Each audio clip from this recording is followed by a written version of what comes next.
This podcast is a member of the Place to Be Nation family. Visit us at placetobenation.com, the only place to be in your pop culture world.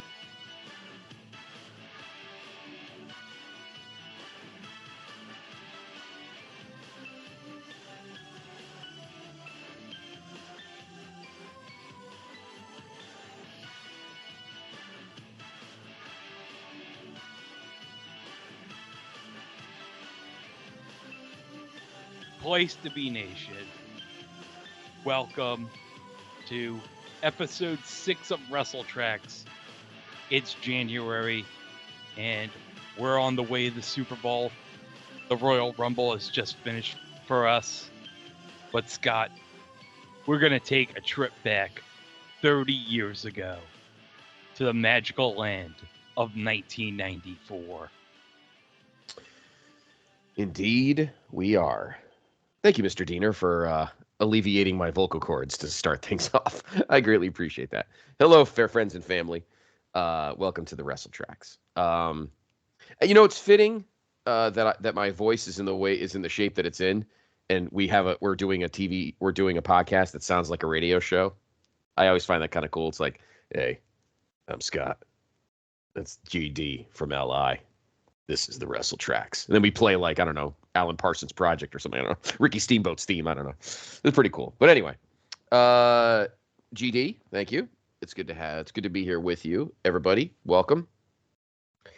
Again, you choose our journeys. And we once again thank you for your participation in voting. We had 3 choices: Royal Rumble 1994, Royal Rumble 2003, and Royal Rumble 2018. 3 Northeast shows and 3 pay-per-views that at least some member of the PTB Wrestling Network family has been to. Of course, my beloved PIC, Mr. Rizzero, was at the show that we are doing tonight. I think I know where he was sitting. And I know another friend of his that I know where he was sitting. And Greg, when we get to that moment in the show, I'll tell you where it was. Mr. Rotella, the Silverback, he was at 2003 in Boston.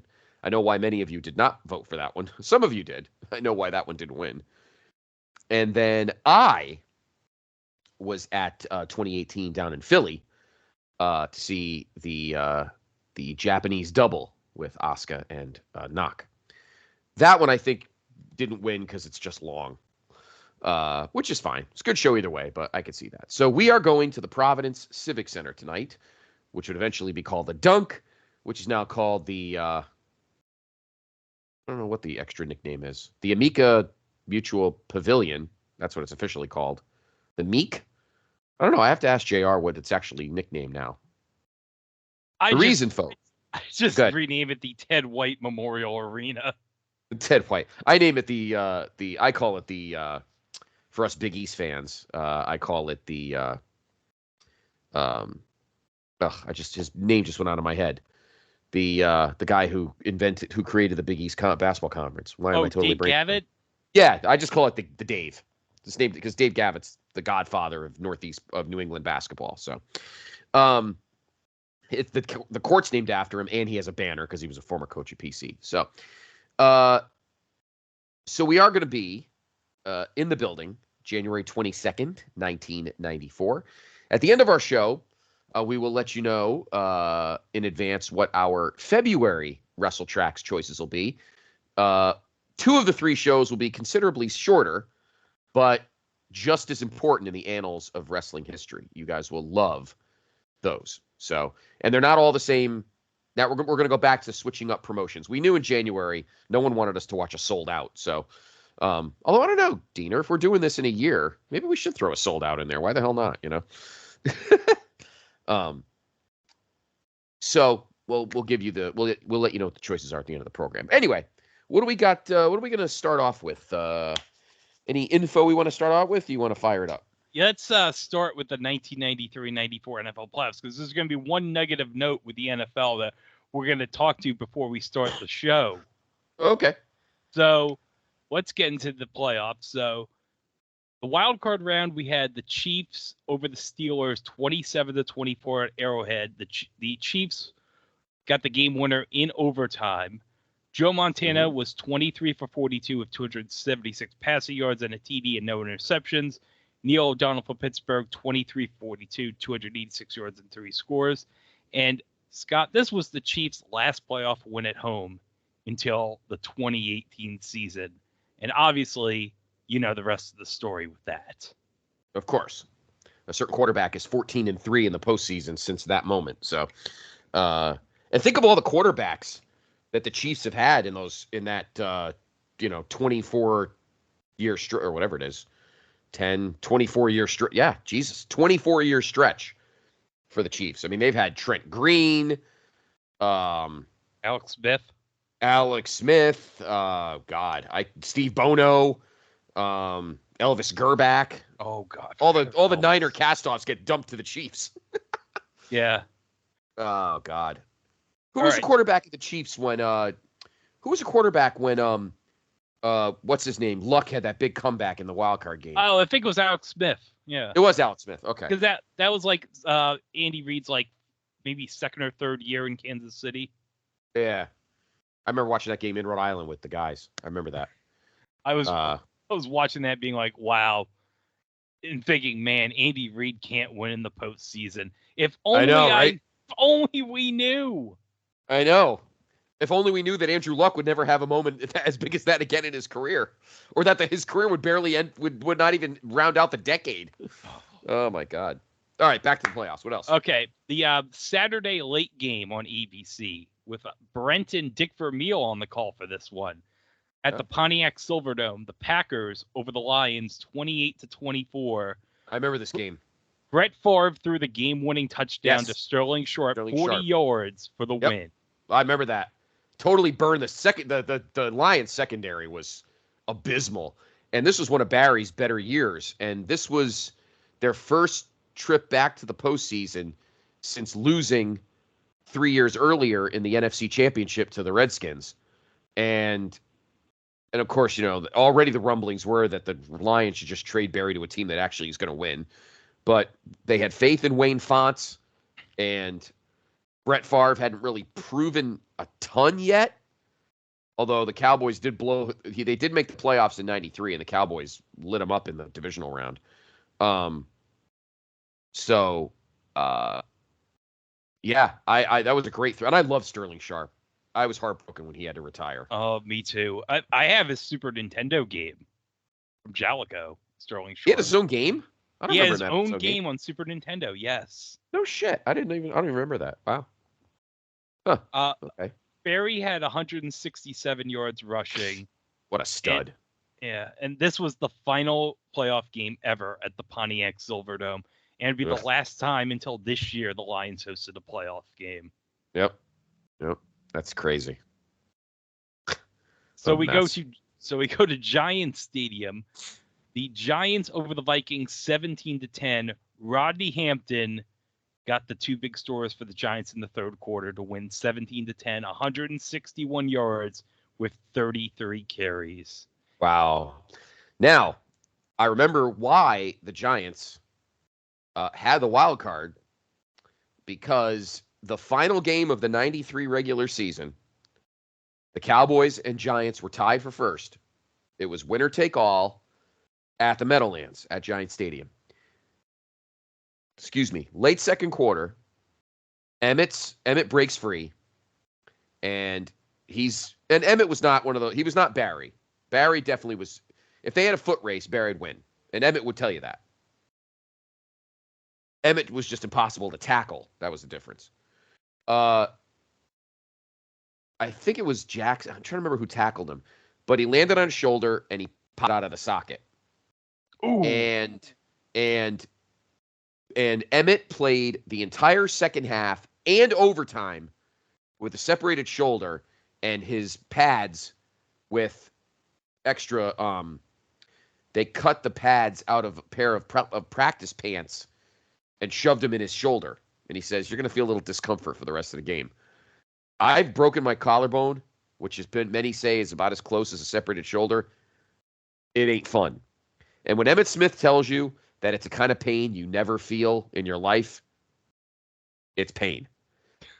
He had over 200 yards of total offense. He rushed for 170, and I think he caught 9 balls for like 50. Cowboys won in overtime.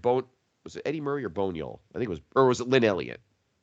Getting all my kickers mushed. I think it was Lynn Elliott. Kicked a 39-yard field goal. Cowboys won in overtime. They won the NFC East, and that's why the Giants were playing in this wild card game, and the Cowboys got a week for Emmitt's shoulder to repop and heal. So just wanted to tell you that story for those that didn't know. It was one of the most gutsiest. That's why Emmitt's my guy. That was one of the most. Yeah. Just imagine you and I trying to play with an injured something. Just imagine a guy like him who's in 50 times the better shape you and I or anybody else is in. And he said every time he fell, all he heard was. Well, let's hope nobody on this show tonight has a serious injury, Scott. I agree. We wouldn't have anyone to have like a leg injury or something tonight. No, could you imagine? It's a big show tonight. Royal Rumble, we got a world title match. We have no time for injuries. No. So let's go to the Coliseum to complete the wild card round. The Broncos and the Raiders, an AFC West battle. It was tied at the half, 21-all, but the Raiders pulled away, outscoring Denver 21-3 in the second half. But despite the loss for Denver, Shannon Sharp. Now we talked about Sterling. Shannon tied a playoff record in the loss with 13 catches, 156 yards, and a touchdown. Oh wow! Yeah, and let me get Jeff Hostetler's stats right here. Well, you're looking that up. This was kind of the black hole career for John Elway because, obviously he had his rise in the late '80s, 3 Super Bowls in 4 years. He got his ass kicked progressively worse throughout 3 of them. And then, wasn't there the talk that Tommy Maddox would replace him? Yeah, because now Jim Kelly was the stud of the AFC in terms of quarterbacks, obviously, as were the Bills as a team. Denver was, quote, has-beens. And at this point, Dan Reeves was gone because they hated each other. And Mike Shanahan became... No, not Mike Shanahan. He wasn't coach yet. Who the heck did become the Broncos coach? Wade Phillips? I believe it might have been Wade. Let me check Denver. Yeah, I don't think Shanahan became coach until like 96. Yeah. Yeah, it was Wade. He was 2 years before Shanahan came in. Yeah, because everyone thought, Dan Reeves didn't trust Shanahan because he thought that Shanahan was undermining his authority and getting in John's ear that you should call your own stuff. Don't listen to this old fossil. You should be. So there was a whole, love triangle drama going on in Denver, and eventually Dan Reeves just got booted, and he ended up, and in '93 he became the head coach of the Giants. And then, of course, years later, Elway would beat Reeves in the Super Bowl when Reeves was coaching the Falcons. So, Hostetler had 294 yards passing, 3 touchdowns, and this was the last playoff game in LA until the Rams in 2018. Yep. In fact, I think this is the last year for the. Oh wait, no, this is 94, 93 season. So this coming year, 94 season would have been the Raiders last in LA. Yep. And the Rams until they moved back. And the Rams. 2016. 2016. Yep. So we go the divisional round. Bills over the Raiders, 29-23. The Raiders actually had a lead at the half, 17-13. But you see, the Bills ended up, if I can get the box score real quick, the winning score in the fourth quarter was by Bill Brooks on a 22-yard pass from Jim Kelly. No. More competitive game than the 90 AFC Championship when the Bills beat them 51-3. So. That was a ass kicking. Woo! Yes, it was. So we go to Candlestick. The Niners just manhandled the Giants 44-3. Yes, I remember that game. They were just. That was it. That was Phil Simms and LT. They were done after that game. Yep. And Ricky Waters had 5 touchdowns and 118 rushing yards. He scored 5 touchdowns? He scored 5 touchdowns. Jesus. Why would they trade him to Philly? How stupid was that? Or did he sign as a free agent now that I'm thinking about it? Who knows? Why would you let him leave? How stupid is that? That's crazy. I'll have to look that up. All right, That's so nuts. we go to Texas Stadium, and Brett had his first taste of playoff success, but it wouldn't be enough against the Cowboys. 27-17 Dallas, the final of that game. And let me see who got the scores for Dallas. We have a touchdown from Harper, a touchdown from Irvin, 126 yards receiving, and a touchdown from Jay Novacek. That game wasn't as close as a score. I think it was 27-10. Yeah, if I remember correctly. And I think Brett scored threw a dumpster touchdown at the end. Yeah, it was a garbage time touchdown. Yeah, you could see hints of Brett eventually being a winner, but they just weren't ready yet. I don't think they had Reggie yet. I think Reggie was still in the Eagles. I don't think they'd signed Reggie yet. So I think Reggie was still in the Eagles. So we go to the Astrodome to complete the divisional round. The Chiefs and the Oilers had a 10-0 lead, but the Chiefs scored 3 touchdowns in the fourth quarter to take a 28-20 win and go to the AFC title game. And if I remember correctly, that was the first time I had ever seen a Bursa sack. Because if I'm pretty sure, obviously they were indoors, so nobody had long sleeves, but I'm pretty sure if you saw Montana's elbow, he had this big blop, this big puff on his throwing elbow. And I don't know if you have the announcers for that. I don't know if it was I believe Dick and Merlin. It was Dick and Trumpy, because Trumpy was the Dick and Trumpy color guy. Yeah, that's right. I think Merlin went to CBS at this point. Yeah, I'm pretty sure they just kept doing close-ups when they were on the sideline, and Montana just had this big, and they were saying it's your Bursa sack, which is something that it's kind of like excuse me, wrapped around like your funny bone, and usually it gets drained, but they couldn't drain it during the game. So Joe Montana just played literally with this big knot on his elbow. For you wrestling fans, John Cena notoriously had a match. I don't remember when, but he wrestled a match on Raw with a Bursa sack, and you could see it. As a matter of fact, also, if you remember the 1998 King of the Ring, if you remember Steve Austin wrestled with that wrap around his elbow. Oh yeah. He had an infection in his Bursa sack. Oh. So I don't know how much I know. I don't know why I know so much about a strange sack of fluid in your elbow, but that's just me. So, but that's what I remember about that Oilers Chiefs playoff game, was that they just kept showing this knot on Montana's elbow from the Bursa sack injury, but they couldn't drain it in the middle of the game. So they just kept showing it. He just kept chucking touchdowns. It was crazy. Well, it obviously would affect him in the AFC title game against the Bills, because the Bills ended up winning 30-13, and he got replaced in the game by Dave Craig. But Thurman Thomas, it was all him in the AFC title game, 186 yards and 3 touchdowns. Oof. Yeah. They wanted one more shot, Buffalo. But, I mean, listen. Joe did a lot with very little.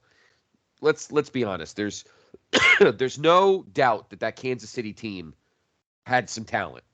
Oh, and I think at that point, I think they had Marcus as well. Yeah, it was Marcus's first year. Yeah, and they beat the teams that were even with them talent-wise just because of those two. But top to bottom, Buffalo was just a better team. Yeah. And Jim Kelly negates a Jim Kelly in his prime negates a Joe Montana who's kind of leaving his prime. And Thurman just shredded the Chiefs defense. I mean, he was a beast.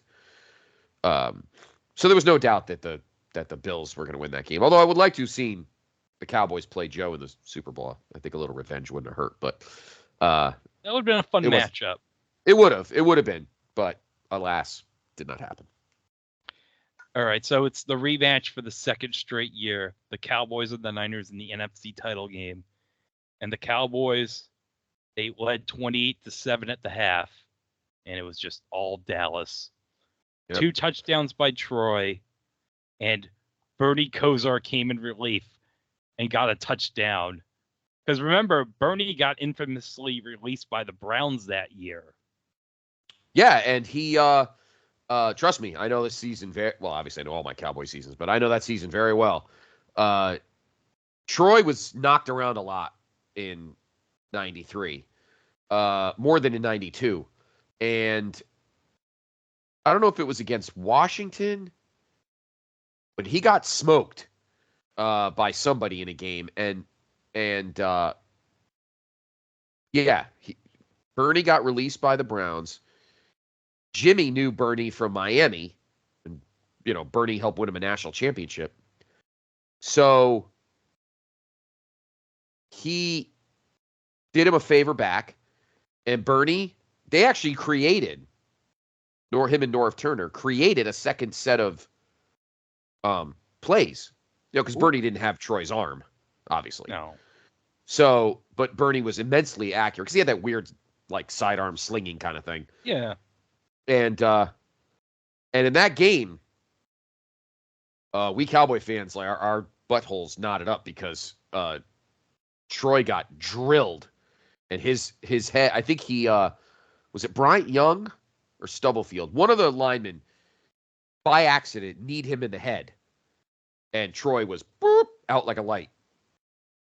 And he said later on he did not remember before or after the game, and he didn't know which bus to go on. He was a mess. Thank God they brought back the off week, because he may not have started Super Bowl 28 if the Cowboys didn't have the off week. Actually, there was no bye week for this Super Bowl. Oh, I thought there was. I know there wasn't the year before. There's a reason why this is on the Royal Rumble's on Saturday, because the conference championship games were on the 23rd. So, because usually the Rumble's the bye week, but there was no bye week this year. Oh, so how the hell did he play that game? Well, if you remember, the Cowboys did not play great in the first half of Super Bowl 28. But anyway, they were up 13-6. The Bills were up 13-6, but the second half it was just Emmett running the ball all the time, because Troy did not do much in this Super Bowl. But he did. Emmett ran for 132 yards and 2 scores to win the Cowboys their second straight Super Bowl. And correct. I think by the fourth time with the Bills, it was like, yeah, we've had enough. Yeah. And James Washington had a pick. But so Bernie came in and he threw a perfect pass to Harper, and Alvin ran that same cross pattern he did the year before in the 92 NFC Championship at Candlestick that ultimately led them to win that game. Yeah, that was a big getting Bernie was huge.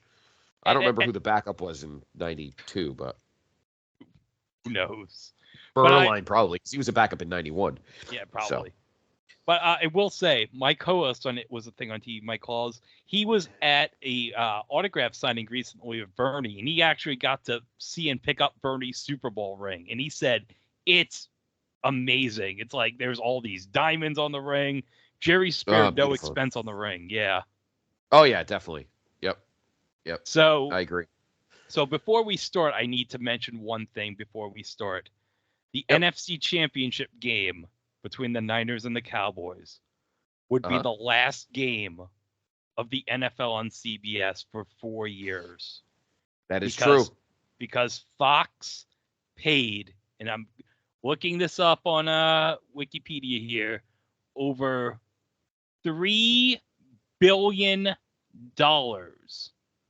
for the rights to the NFC for 4 years. Wow. And I will say, I remember when this happened and thinking to myself, really? Fox? Because they had like no sports at all. And it's like you had established Tiffany Network and CBS and the network of Married with Children as the NFL now. But it really legitimized Fox as a network. Yeah, it did.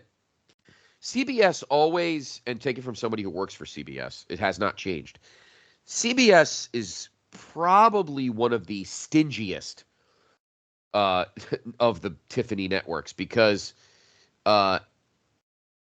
they pay a lot for they paid a lot for the NFL before that. I don't think they wanted to pay the $3 billion. Obviously, 4 years later, when NBC decided not to pay, they obviously paid for the AFC. But they needed help from Turner to keep the. They pay a lot of money for the Masters, so CBS has a lot. CBS Sports has a lot of money socked away in not a ton of things, if you get what I mean.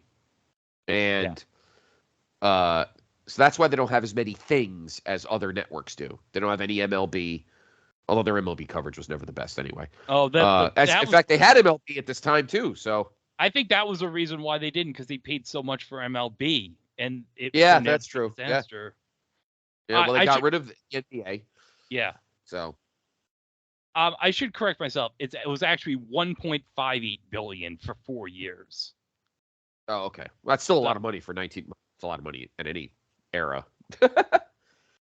Yeah, and obviously CBS was never going to match that. So, all right. So that was the NFL and on CBS, and so you went from the NFL and CBS from, Brent, Pat, and John, and I mean, although Gumbel and Terry were on the NFL today after Brent left, but so go into this next season. It's John Madden is a free agent along with Pat Summerall. So there was doubt at this time about where John Madden would be going into the season. I believe John Madden was almost going to be on Monday Night Football for the '94 season. Correct. I do remember that. But it turned out that him and Pat had just ended up pretty much Fox just took all the CBS guys that and Pat was torn because people forget John just did football. John was John. But Pat did NFL. He did the Masters. He did the US Open, tennis. So Pat did a lot of other sports. So he had to decide, what do I love more? Football or tennis and golf? And in the end, he took football. And he went with John to Fox. And that was the right decision. It totally was. It totally was. All right, so now it's time to start the Royal Rumble, everybody. So we are on, if you're on Peacock or if you're on the WWE Network elsewhere, or if you're listening to this in the future on Netflix overseas, put your stream at 0000. I will give a 3-second signal countdown, and when I hit say play, you're going to hit play. So, Scott, are you ready? I am ready, brother. Okay. 3, 2, 1, play. All right, so we get a open of the inside of, or the under, I don't know if those are buildings in Providence, or if it's just a building, but we get building shots and God, I don't even remember this open. Not much of an open, I guess. And we are live at the Providence Civic Center in Providence, Rhode Island, the first pay-per-view ever in the Ocean State. I forgot what hat my PIC was wearing, but there are shots of where they are. Who's that guy with a Canadians jersey? Get out of there. Some guy has a Providence Bruins jersey in the crowd I saw. Baby Bees, baby. That's our building. Oh, who's this guy? Nobody wants to look at him. No, we're not doing any retro. We're not doing any. I'm just letting everybody know right now. We're not doing any retro Vince jokes. Okay. No. This is 1994. So all we're going to say is he has way too much makeup on. Yeah. Well, I'm a podcast journalist, so. So looking at our card, a couple of we got the tag titles on the line, the IC title, Yoko and Taker for the world title, and of course the Royal Rumble. Who will go to Madison Square Garden? Wait, who? What is this? Oh, it's the $1 Million Man. Yes, he would 'Cause be joining Vince on commentary. Yeah, because remember, Bobby has left for WCW. Correct. And this is the first time, I believe, that we see DiBiase since losing at SummerSlam. SummerSlam 1993 in his final match. And JR told me that the pop in the building was on fire when DiBiase's music hit. So, and Ted's mentioning about John Madden right now because, as we mentioned, he's now going to be a free agent with CBS losing the NFL. That's pretty funny.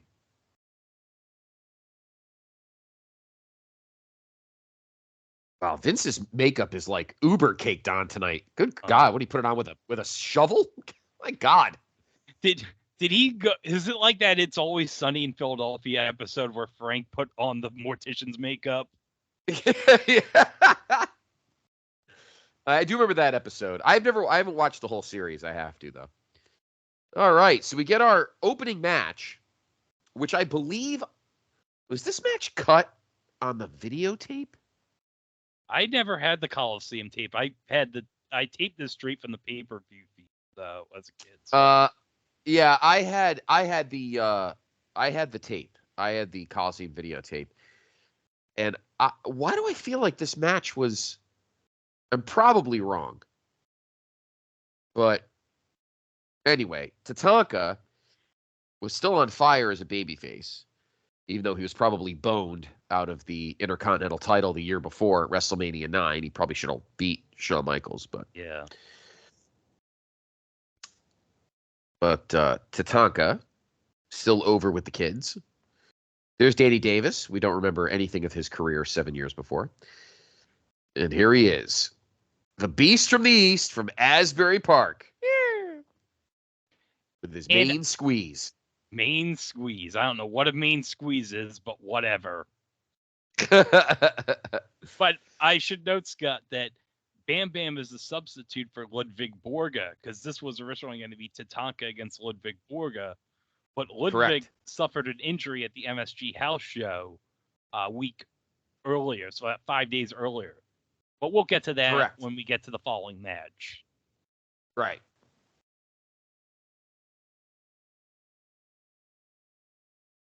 Bam! This is the second of the second of 4 straight pay-per-views.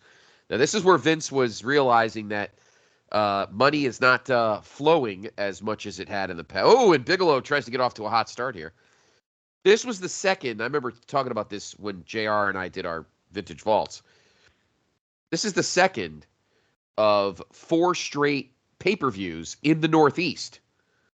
Vince was, obviously money was not flowing like it did in the Federation era. So Vince was trying to stick with the area that he can make the most scratch. So Survivor Series was in Boston. Of course, we're in Providence for this show. If it was fitting that the 10th WrestleMania was at this time, and of course that was at Madison Square Garden. And then in June, the King of the Ring would be in Baltimore. And then, obviously, he would branch out again at SummerSlam when they would go to Chicago. But this is the second of 4 straight pay-per-views in the Northeast, in Vince's wheelhouse. And I love the atmosphere here at the Providence Civic Center. I also love when you get when you get to the shot with when you see the rivets in the Providence Civic Center. Yeah. Yep. That's awesome. So, at this point, I'm going to talk about the top 10 movies of this weekend. So, January 21st through the 23rd of 1994. So, number 10, we have Shadowlands with Anthony Hopkins. Number 9, we have House Party 3. Yes, House Party 3. And then number 8, we have Tombstone. I'm trying to think. Good movie. That's the Val Kilmer one, right? Correct. Correct. Val Yep. Kilmer White. Val and Kurt Russell. Yep. Number 7, Schindler's List, which would obviously go on to win Best Picture that year. Yes, it did. Good movie. Number 6, we got The Pelican Brief with Denzel and Julia. Julia, a good John Grisham. Good Number John Grisham. Number 5, we got Iron Will, Disney movie about the Iditarod.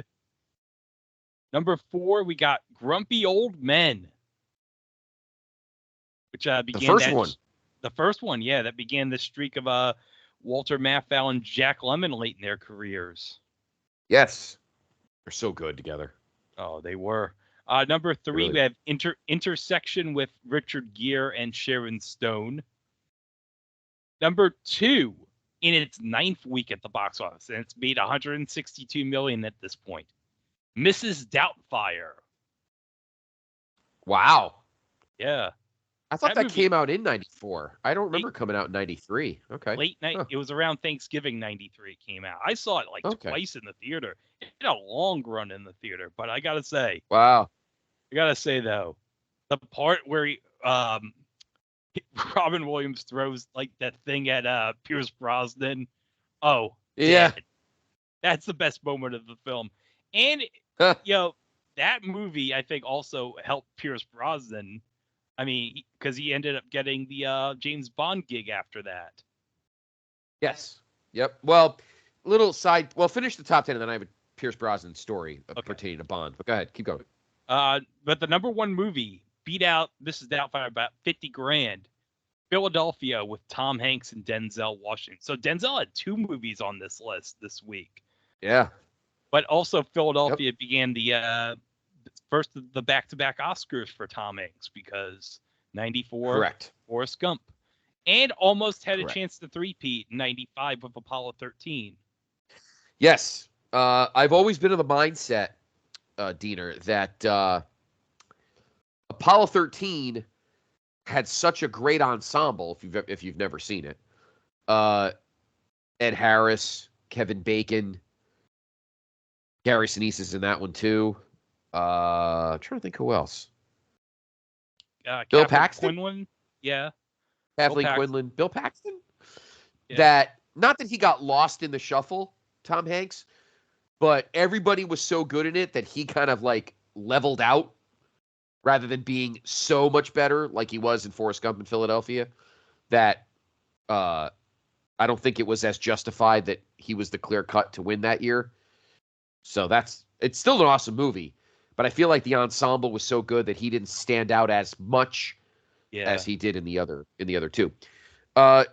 Story I want to talk about for a minute. You mentioned Pierce Brosnan. So this is me being a Bond junkie. So believe it or not,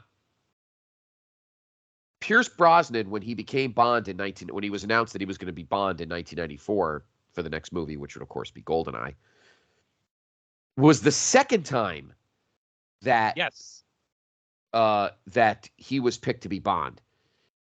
After A View to a Kill in 1985, it was evident that Roger Moore, who at the time was 57, and Roger's my Bond, was done. I mean, he looked like shoe leather at that point. And seeing him in the shower with I always do that. Tanya Roberts at the end of View to a Kill is very awkward. Fortunately, there's not much other of that in that movie. There's not much more of that in the movie, except that part at the end. So, at the time, Pierce Brosnan, of course, was Tatanka trying to get some big moves there. Nice power slam on Bigelow there. Pierce was on Remington Steele, which was one of those classic spy 80s shows on NBC. Well, the show was about to end. The series was finishing up. I think it was the 4th season. The ratings were so they were done. So he did a screen test. The group at Bond at Aeon Productions, Cubby Broccoli and them, knew him because he was married to Cassandra Harris, who played Countess Liesel in For Your Eyes Only in 1981. So he had been on the set of a Bond movie 4 years or 5 if you count 19. Okay, I guess this was 86. 5 years earlier. So they knew him. Obviously, he was too young, and Roger was still in his prime. So, but they said, that's a guy we could call on in a few years when Roger's term's up. So he was set. He was going to be Bond after Roger was done. The problem was NBC had 90 days or the Remington Steele production group had 90 days to tell NBC whether or not they were going to do a final season. And from what everybody had heard, it was not going to happen. The ratings in the last season had dipped. It had run its course. They were done. So Pierce was telling his agent, say nothing. And tell the Bond people, say nothing. Because the minute that they find out that I'm James Bond, they're going to think, oh my God, we're going to have the future James Bond and Remington Steele. And then they're going to pull the trigger on the final year of another year of the show, and then I'm fucked. Well, apparently on day like 89 and a half, somebody spilled the beans, and Tatanka just won the match on a crossbody. I was surprised that Bigelow jobbed here, but I got a question about this match after I finish my story. So sure enough, day 89 and a half, of course, the Remington Steele people, somebody spilled the beans, and Remington Steele came back for another year. Pierce Brosnan got boned, and Bond ended up being Timothy Dalton. And we ended up getting a mediocre movie and a real crappy movie out of Timothy Dalton. And then Bond went on hiatus for 6 years for other non-actor reasons. So it was a relief when he got it by 1994. So just let everybody know that. So my question, Greg, if this was Tatanka and Ludwig, do you think Tatanka was still going to win? I think because he was probably needed to get his win back from Ludwig ending the undefeated streak. You're probably right. But wasn't Ludwig supposed to be an eventual WWF champion? Or was that not till JR would know that? Well, I kind of remember it, but I feel like he was supposed to be WWF champion at some point. Right now, we're getting a look back 2 months earlier at the Survivor Series in Boston when Owen was the only Hart brother to get pinned. He comes back out after they win their match. Keith leaves the ropes open. Owen goes, fuck you. Gets in the ring. Brett's got his singlet on. Owen pulls him down and shoves him.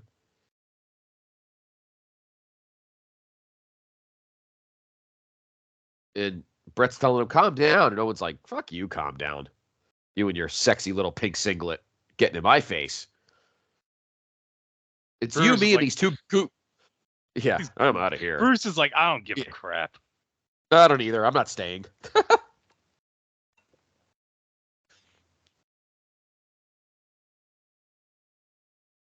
So we're getting a kind of a timeline here of what had gone down.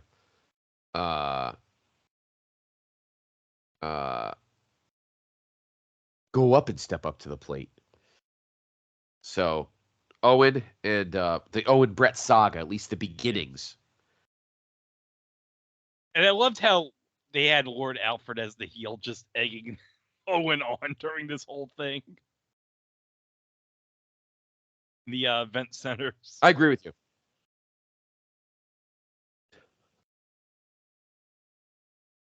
Brett wearing that Ico Pro. Jeez. God. Where's the pause? I like the pause when he does.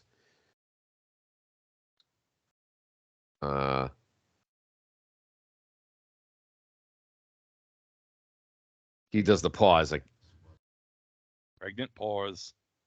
Pregnant pause. Stance is right here. Would I ever? Absolutely. Positively not ever. Step in the ring. My own brother under any circumstances. Well, thankfully, this was not going to happen because as we're going to see, Scott, they're going to patch things up over the holidays, so we're all good. We don't have to worry about this, Scott.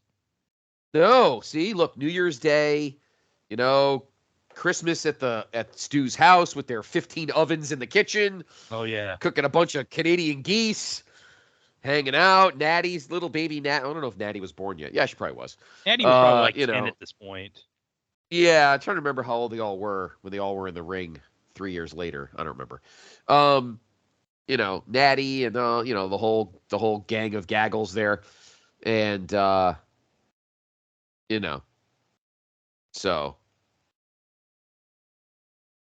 Yeah, and Brett's like, my entire career, I'm going to be a tag champ now. No more singles.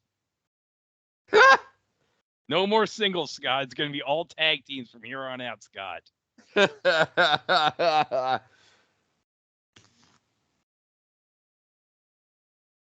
How are they going to lose? I know. And with Owen saying the Rocket leading the way. Soft punch. But that's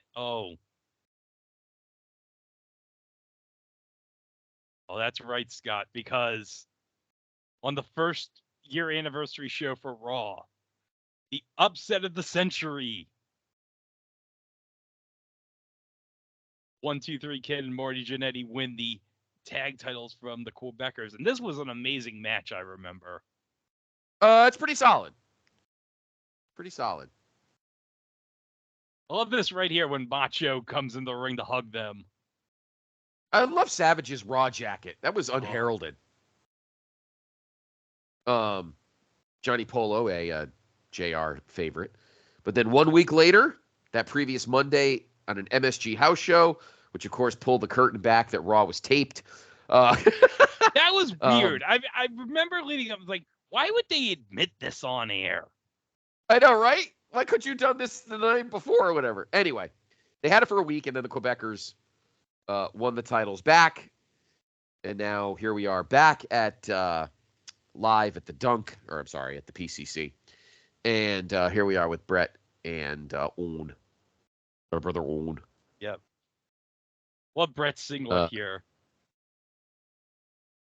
Yes, the paint splash, very mid-90s. I kind of wish you wore the pink one again. I kind of dug that, like that college wrestling tights that he had at the 93 Survivor Series. I always thought those were cool. Oh, good. The Kid and the Janae, they're going to get a shot at the belts after they win tonight. That's going to be great. That's awesome, right? Yeah. Honestly, think about it.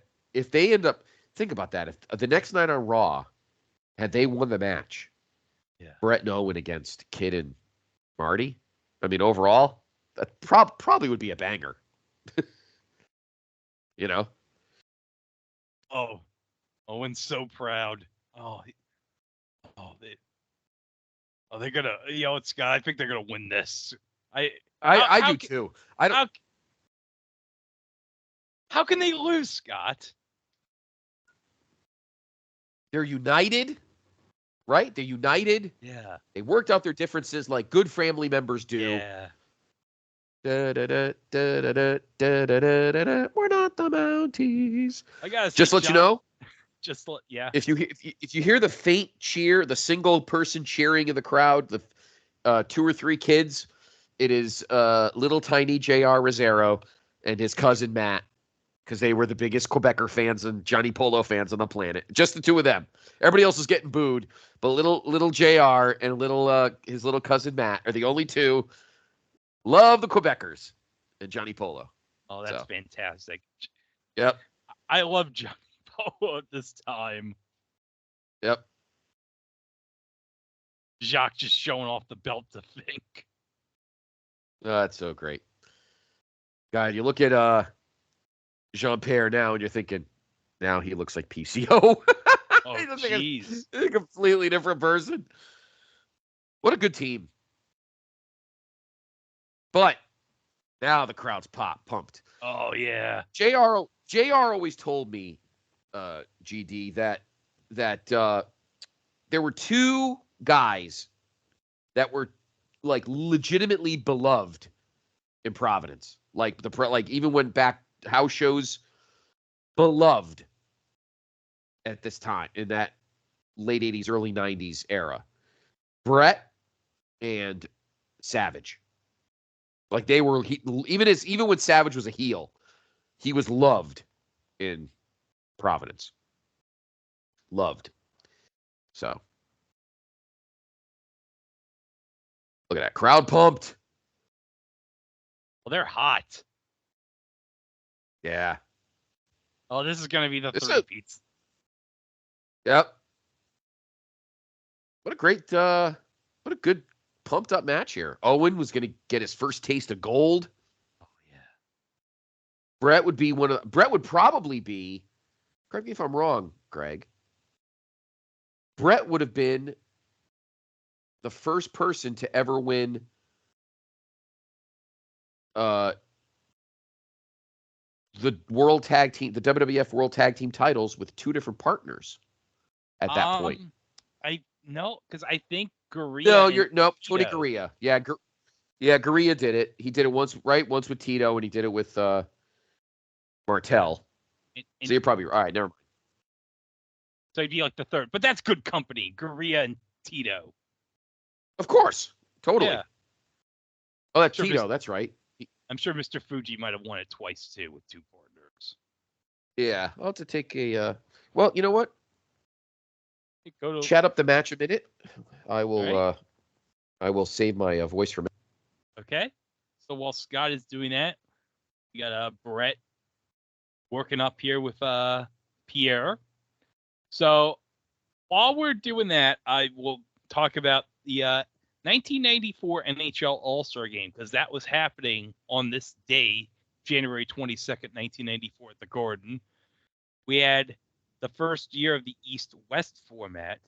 It would be the East over the West 9-8, and had scoring among the scorers for the East. We had Sergei Fedorov, Brendan Shanahan, Joe Andrewchuk, Paul Coffey, Denis Ozolins. For the Eastern Conference among the scorers, we had Eric Lindros, Alexei Yashin, Scott Stevens, Mark Messier, Joe Sakic. But the MVP of the 1994 All-Star Game would be the hometown favorite, Mike Richter of the Rangers. And there'd be a famous moment from this All-Star Game where Pavel Bure was on a breakaway, and Mike Richter made a great leg save on Pavel Bure. And Pavel Bure thought, well, surely I'm going to try to use this move again next time I face Mike Richter. Surely he will not be fooled. Surely he will not do this again with the leg kick for the save. And spoiler, no, that does not happen. Pavel Bure will not score on Mike Richter the second time they face off against each other. But this was a big year for the Rangers. Obviously, you had Richter, Messier, Graves, and Leach in the All-Star Game. And this was like a big year for the Rangers, because it was like 92, they lost to the Penguins in 7 games in the second round. They missed the playoffs in 93. And in 94, you got a sense all year that this was going to be a special year. And when we get to the spring and summer of 94, you feel it. So in the East, we had in the Atlantic, Rangers leading with 63 points. Penguins leading the Northeast at 54 points. At the Central and the Western Conference, Toronto was leading with 63 points. In the Pacific Division, Calgary was leading with 55 points. So that is the NHL on January 22nd, 1994, with the All-Star Game, as Jacques just needs a breather here as Pierre is trying to help him out right there. All right. Incidentally, I was not in favor of changing from Wales and Campbell to East and West. It should have stayed Wales and Campbell. The uniforms were better looking in the All-Star Game. So, looking back, Mr. Fuji, his first tag team champion partner was Professor Tanaka. They won the titles twice. And then Fuji won it a second. Well, he won it with Tanaka 3 times. And then he won it with Mr. Saito twice. Once in 81 and once in 82. So I think Fuji was the first one. I think. Or was it Tito? Did Tito do it first? Let's see. Tito won the tag titles in October of 79 at a house show at the Garden with Putski. And then he won it again. Oh, obviously he won it again with Martel in Strikeforce. Oh. Okay. Oh, Martel. Yeah, Martel won with it. Martel. I'm sorry. Which means Martel would have won it twice because his first time was with Tony Gurria in November of 80. Tony Gurria, his first partner as tag team champion was with Larry Zbyszko in November of 78. They had it for 105 days, and then they lost to the Valiant Brothers. Let's see. Gurria won it a second time with Rick Martel. They won it twice. November of 80, then they lost to the Moondogs, and then they won it back in... They lost it to the Moondogs in March of 81, and then they won it back in July of 81. Okay. So, and then after that, it's not done again until... Well, let me ask you this, Greg. Do you count IRS? Yes. Because obviously he of course, as Mike Rotunda, he won it with Barry Windham in the U.S. Express in 1984 and 85. They won it twice. And then, of course, he won it with our color commentator this evening, the $1 Million Man, Ted DiBiase, as part of Money, Inc. in 1992 and 93. So, and then Billy Gunn has won it with like a zillion partners. So, yeah. But, so technically the first guy was Mr. Fuji, then Tony Gurria, and then Tito. And Martel. And then Martel. But Tito and Martel actually did it twice together. Yeah. Because they each won it. They each had won it once before they were Strikeforce. So there you go. So four guys were, at this point in 1994, four guys had held tag team gold with two different partners. Mr. Fuji, Tony Gurria, Martel, Tito Santana, and Rick Martel. Yeah. So four guys. So let's mention, because the Quebecers, of course, won the belts back on Monday at the house show at MSG. So let me try to run over this card on Graham's site here. Actually, the Rock and Roll Express and the Heavyweight Bodies were advertised to work this show, but not appear due to transportation problems. Well, it was probably snowing, most likely. They were probably coming up from, I'm guessing, from Memphis. So it was probably, January 94. It was probably snowing. That was my junior year in college. If I remember correctly, I think the weather sucked most of that winter. I gotta ask Dr. G. I'm pretty sure the weather sucked most of that winter, so wouldn't surprise me. So the card, Scott Putski beat Iron Mike Sharp in the opener. Scott Putski was there in 94? Yeah, really? He was. Yeah. Crazy. Rick Steiner and Ludwig Borga wrestled to a double count, but it was during this match that Borga sustained the ankle injury that not only kept him off the Rumble card, but also WrestleMania, and eventually led to him leaving the WWF. The Intercontinental Champion Razor Ramon defeated Jeff Jarrett in Jarrett's MSG debut by disqualification when Shawn Michaels interfered. And then WWF World Champ Yokozuna pinned Tatanka with a Banzai drop. After the bout, Tatanka sustained a second Banzai drop and was taken from ringside on a stretcher. Luckily, thankfully, Tatanka recovered and was on this card. Thank God. And then the Quebecers, of course, beat Marty Jannetty and 1-2-3 Kid to win the belts back. After following the Tower of Quebec on the Kid after Johnny Pole interfered and caused the Kid to crotch himself on the top rope. But Scott, the main event on this card was a 30-man Royal Rumble match, which lasted an hour and 10 minutes. And you're not going to believe who won, Scott. Owen won the Royal Rumble in this card, beating Fatu, eliminating the last. Fatu was the last man he eliminated, and he won the Royal Rumble on the MSG House show. So Owens coming off there with a bunch of fire here after winning that on Monday night. So that's why I think, Scott, they're going to win this match. Yeah, I think so too. This is great. Oh, man, there's going to be so many parties in Calgary when they win this match. It's going to be it's going to be chaos. Oh, we got a, wait a minute. Sharp. This match. Yeah, this match is over. Like, damn it. Brett, you should have got back. You should have got out of the ring a little faster. But that's okay. It's all right. Damn it, Tim. Let's just blame Tim White. Yeah, people are going to be very upset when you go to the friendly tap tomorrow, Tim. Yeah, you're going to have to buy rounds, dude. You're going to have to buy rounds. And there's the rivets I talked about. Yep. I wonder if they still have all those Ico Pro banners. I'll have to ask Rotella because his cousin would know. Well, remember when they did that anniversary Raw a few years ago? Oh yeah. And they put the Ico Pro banner up. Ooh, wow. Oh, he snapped off that rope hard. Ugh.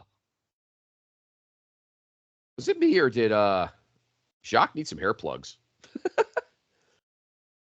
He started losing on the top there a little bit. Oh yeah, he definitely is. Gotta say, the MVP in the crowd tonight is this guy in the Bruins jersey at ringside. Yes.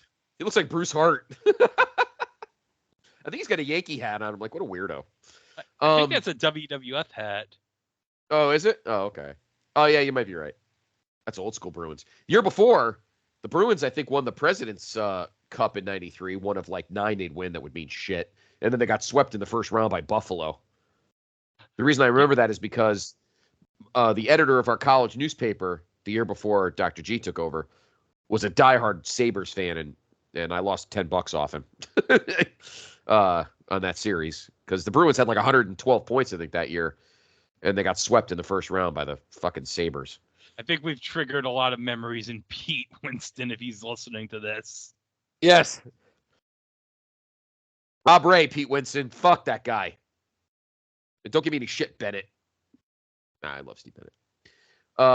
The only good thing about the Sabres are their uniform or their jerseys. Well, the non-banana slug one. Oh, the Buff Slug was the shit.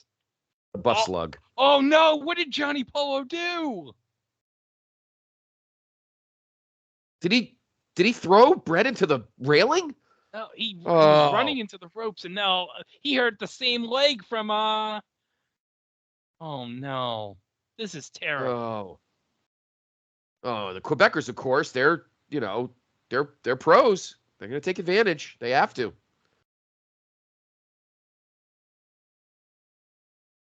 But that's okay. Brett will get back in the ring. He will tag into Owen, and Owen will finish the job. That's what good brothers and tag partners do. They know when they're being a weakness, tag in the stronger partner. I'm telling you, it's going to happen.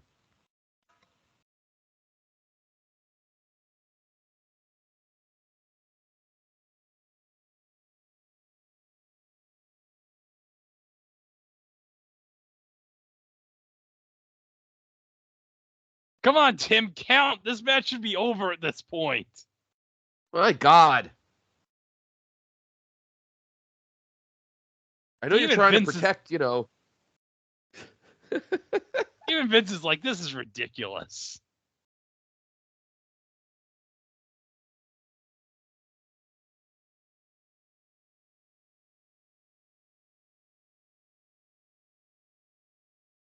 Oh, and Mike Rotunda. Sorry. The fifth guy. I just realized it was 5 guys. Mr. Fuji, Tito Santana, Rick Martel, Mike Rotunda, and Tony Gurria. 5 guys. Who, by the way, we're seeing right now, because Jacques picked up a chair on Brett's knee, casually put it back, and Tony just straightened it out. See, Tony straightening the chair out. Oh, that's funny. Tony Gurria, total pro. Of course he is.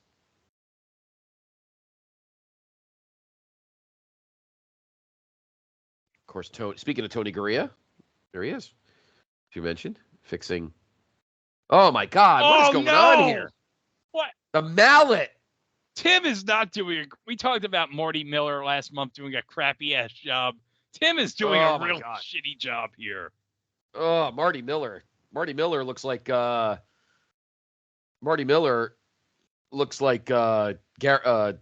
Young, and Tim White's like Bronco Lubitsch. Well, Owen finally got Brett in the ring. Oh, so Owen's thinking, all right, Brett will get it. Will crawl over to me, tag me in, and Owen's going to single-handedly win the tag team titles for the brothers. And that's what good brothers do. Yeah. You Owen, know? stop. Owen, don't worry about this. Just. Yeah. Tim White's sucking at his job enough already. You're distracting him too much. Well, Johnny's pretty pumped. He is.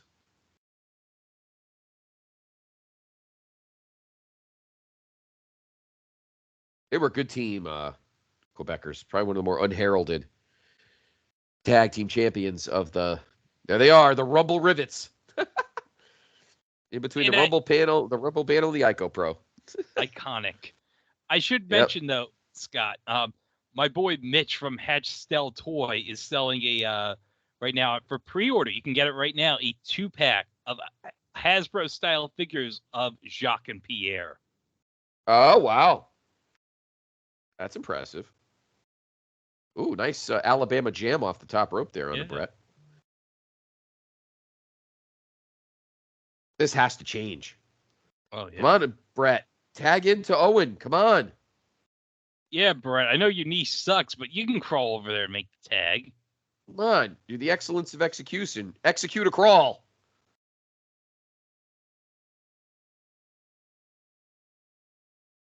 Oh, they're gonna try and do the merry-go-round or whatever the hell they call this move. I always forgot. The Tower of Quebec. Oh, he missed it. Oh, come on, Brett. All right, now. Wrong side, Brett. Turn around. A little girl in the Hitman right there. shirt. Yeah, it's right there. Yeah. The little girl in the Hitman shirt was very pumped by that. Yeah. Brett, what are you doing? But he's going to go. Why are you doing a move? I think he's going to turn over the sharpshooter. I think this is going to be. Oh, I think he's got it. Yeah. Okay, yeah. This is going to. I don't know. He's trying to do it with one leg. Is he out of his mind? He can't even do it. Oh, no. That's as bad as Rock doing the sharpshooter. You just call for the bell. Wait, what? What? What did Tim White call for the bell for? Why? What?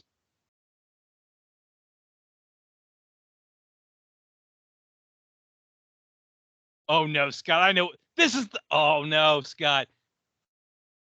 Really? Greg, are you and I doing a second consecutive WrestleTRAXX where a match ends on an injury? Oh, no, Scott. This is the Providence screw job. Surely this... We just got Marty Millard. He got Marty Millard. Surely this is never going to happen to Bret Hart again. I know. Where a referee randomly ends a match. Ugh. My ass, he gave up.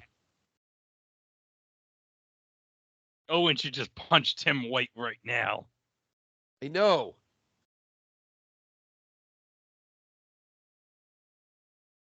Oh, shut up, Ted. You know what you're talking about.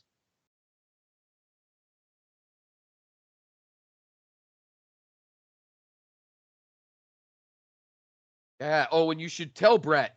We almost had it. We did so well together. We'll get him next time, right? Yeah. I know you were close to tagging me. It's okay. See, these words of encouragement. Yeah. It's that bastard Tim White. God, another crappy refereeing job here on WrestleTRAXX. He's like, I'm sorry, Brett. I'm sorry we got Marty Millard. I couldn't do anything about it. Even the PCC rivets couldn't save us. Even the Ico Pro banner couldn't save us. I know Ico Pro couldn't regenerate your knee.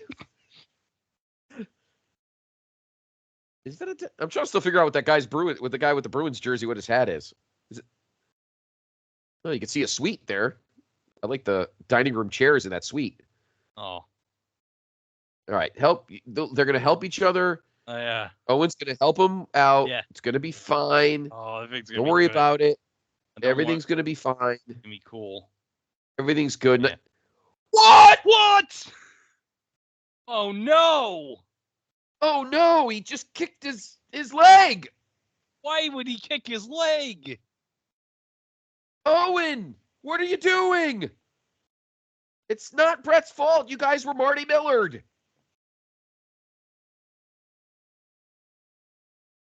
Why are you in this ring, Morella? Hogan's not here. If this was a Hogan match, Morella would have definitely won. They would have definitely won the world titles because Morella would have done everything for Hogan, according to Bobby and everybody else and Jesse. Tim White's like, "Hey, you jerk!" I'm like, "Me? This is your fault." It's your fucking fault, Tim. By the way, we had a shot earlier of a nice guy with a Doink T-shirt with a Kansas City hat on. So Kansas City. Very Chiefs? looking. Yeah, Chiefs. He was very looking forward to the AFC title game tomorrow. Yeah. Yes, he was. Just. Wonder if he was going to Buffalo from Providence. Oh no, he says he was too damn selfish. Selfish. What? So in the ring, we have Pat. There's Pat Patterson. There's Dave. There's Tim White. Billy Red Lions. Joey Morella. Rene Goulet. Tony. I think that's it. Oh, the Pat is Black the Jack Lanza. Black Lance. What about Lanza? No, I don't think he's there yet. I don't think he was backstage yet. Oh, Ray's gonna come out to get something. Hey, Ray, your brother's a scumbag.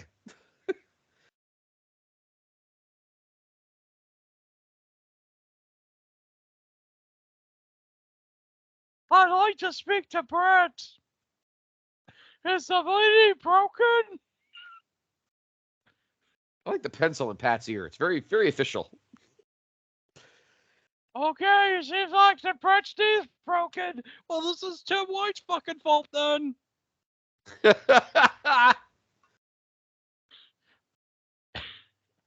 the Free hell round of is, Coors at the friendly tap. what the hell is Tony doing with his knee? Trying to get circulation in the knee.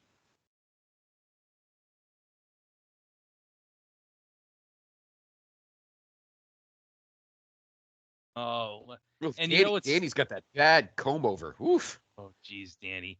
But you know what's Danny, sad? your hair looks terrible. Oh God. You know what's sad, Scott? Brett's supposed to be in the Rumble match. I guess we're not going to see him tonight in the Rumble. Nope. Oh, we got to hear from Owen. Oh, big Owen promo here. Let's hear this. Turn it up. What?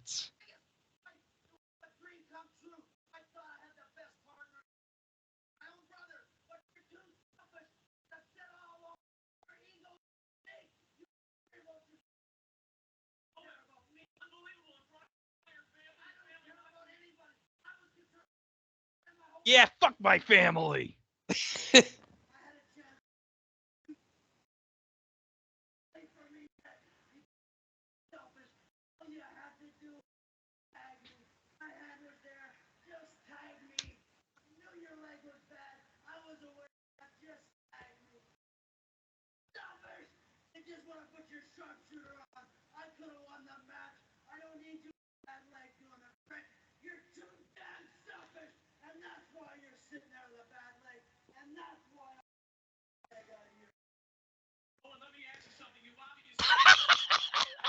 Wait, he did what?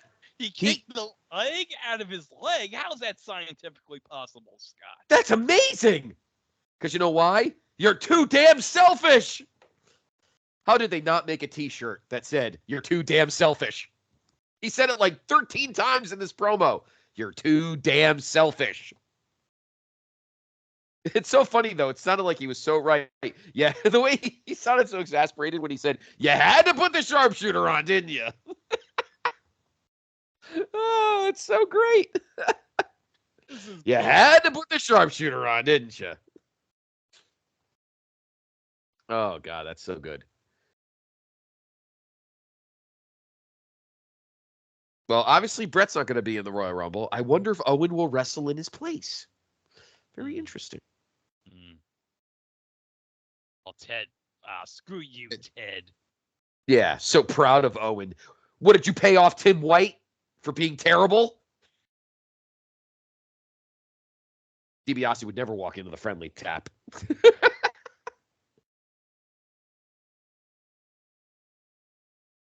Wonder if Ted stole any welfare money in the state of Rhode Island too. Well, taxes were high in New England, even in the 90s. I wonder how many pay-per-views that they did the table that far back. Obviously, at WrestleMania, they didn't do that. I wonder why they did it here. SummerSlam '89 they had the table. Yeah. Yes, they did. I think even 90. Oh, maybe it's not uncommon. I don't know. It just seemed weird. Because they were ringside. No, maybe they weren't at Survivor Series 93. Okay, so we got the Intercontinental title between Razor and IRS. Now, I should note, Scott, for this match, we have JR and Gorilla on the commentary. Because JR and Gorilla at this time were doing commentary for this show on Radio WWF. Because, remember, this was still a thing at this time. Yes, it was. Armed Forces Radio, kind of. Yep. Oh, better start paying your taxes. Screw you, IRS. Yeah. The taxes are too high in New England. We can't afford them. Oh, some kids got a sweet Taz shirt at this time of the Tasmanian Devil. The Looney Tunes were like really hot in the 90s. Well, Space Jam. Well, Space Jam's 2 years earlier, but at this time, like Looney Tunes were like all Nick all the time at this point. Really? The Michael Space Jam came out in 92?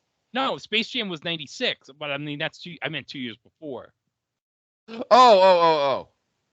Oh, really? I thought it came out in 94. No, wow. 96.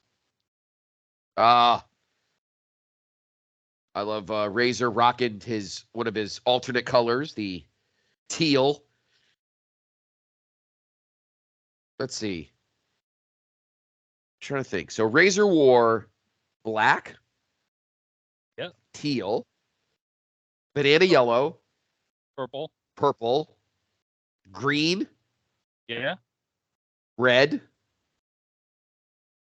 I think that's it. And Gorilla just called Owen an ingrate, and JR says Stu and Helen have to be in tears. I don't think Stu's in tears. Stu's like, no. Helen's probably like, oh, Owen, why'd you kick his leg out of his leg? Stu's like, yeah, I pulled his leg out from his other leg. Sorry, I don't have Aaron George here to do his amazing Stu impression. So, packed house at the Dunk or the PCC. Damn it! For those that don't know, it would be renamed the Dunk in 2000. Something like that. Yeah, let me take a look. Well, while you're doing that, I should mention, JR mentioned Razor won the title on October 11th against Rick Martel after Shawn had to vacate the title and was stripped of it by Jack Tunney because, shocker, Shawn missed dates. That's unlike Shawn, huh? Missing dates on purpose? Well, yeah, and he was having him and Diesel were having a steady diet of nandrolone and pancakes because Shawn was a fat fuck at SummerSlam 93. Oh, Jesus. So, yeah. So not only did he miss dates, I think he was failing drug tests too. Yeah. So just a little history of our building, which we should probably start doing. We did it, I think, in the last show too. So the Providence Civic Center broke ground. And for those that want to also hear this, we did it on our Royal Rumble 94 Vintage Vault back in the day. So it broke ground in January of 71. It opened November 3rd, 1972, and it changed to the Dunkin' Donuts Center in 2001 to increase financing. So Dunkin' Donuts made a deal, and in 01 it became, quote, the Dunk. In December of 05, the Rhode Island Convention Center Authority purchased the building from the city of Providence and spent $80 million on an extensive renovation, which they did. And boy, was it nice. New LED video display, new restaurant, 20 luxury suites, new bathrooms, HVAC, chiller, all done by October of 08. And then in April of 2022, Dunkin's naming rights were going to expire. They were extended. Most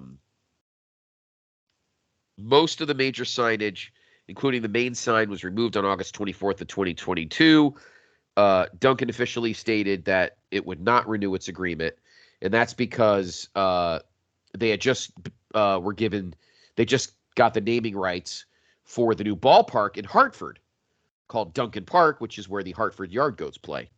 So on September 6th of 2022, it became the Amica Mutual Pavilion, the AMP, the AMP. Amica Mutual is based in Lincoln, Rhode Island. So, doesn't say the notable performances. Led Zeppelin played twice there. As a matter of fact, it says they played there July 6th, October 31st of 1969. How is that possible? The place hadn't opened yet. It's weird. Or maybe it was something else. No, maybe it was an old. Oh, okay, it's something else. All right. Obviously, Grateful Dead, Queen, Yes, Pink Floyd, bunch of obviously bands there. Obviously, the PC Men play there. PC Hockey play there. There were a couple of Celtics preseason games at the Dunk. December 30th, not preseason. I'm sorry. This is actually regular. Well, one is regular season, I think. One is preseason. So on December 30th, 1972, so regular season game, Celtics beat the Sixers 117-107. And in a preseason game on October 9th, 2013, the Knicks beat the Celtics 103-102. And, of course, plenty of wrestling. Yeah. Rhode Island Comic-Con plays there. Of course, the arena has been used by Hasbro for their stuff. Of course, Hasbro's headquarters are across the street. You see the big sign.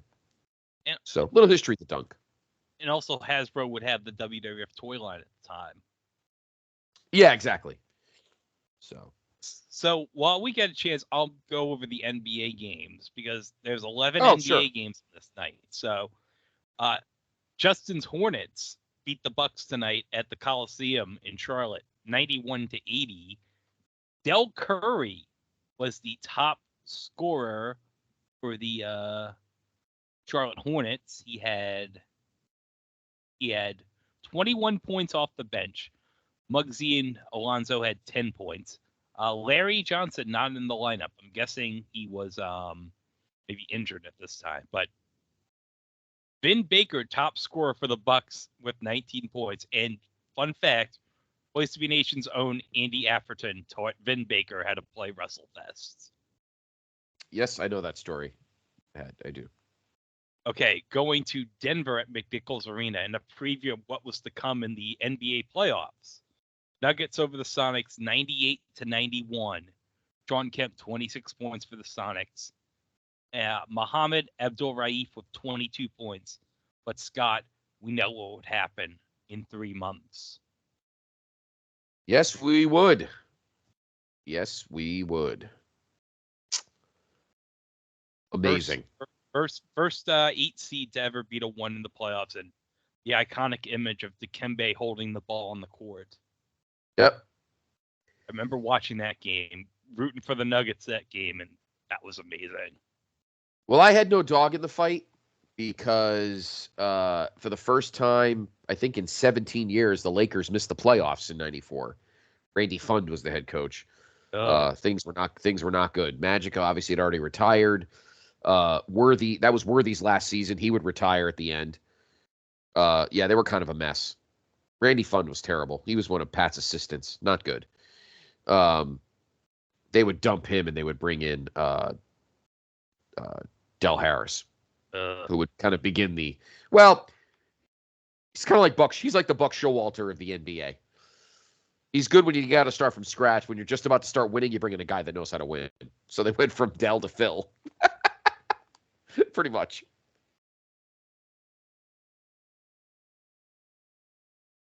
The IRS has Razor in a sleeper hold here.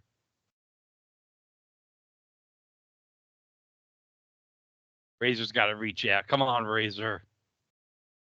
Love the teal. Did the Celtics play in this night? We'll get to that. Were they home? The Rockets beat the Jazz 106-101. Stockton with 25, Malone with 27 for the Rockets. Hakeem had 40 points.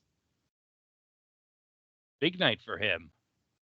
What'd you say? Well, don't forget, this was on a side. Don't forget, reminder to everyone, this was the first season after Michael's retirement. So that's true. It was a wide open field in the '94 playoffs. Wide open. Speaking of the Bulls, 90-81 over the Pacers this night. Scotty had 22 points for the Bulls to lead them, and Reggie had 17 points. And oh wait, what just happened here? Oh no, Joey just got hurt. What is Erwin got? Oh, he's gonna hit him with the Halliburton. Oh no! Oh, thank God. Throw that brief. Oh, he's gonna hit. Oh, Jesse. It's a good thing Jesse's not in WWF. Oh, Jesse be losing his mind right now. Losing his shit. Come on, cover, Joey.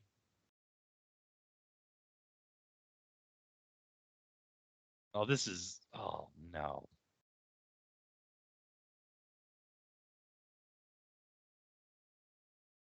I feel like they didn't. I think I remember saying this to JR. I feel like WWF did not take full advantage of Razor's like color scheme scenarios in terms of like t-shirts and merch and stuff.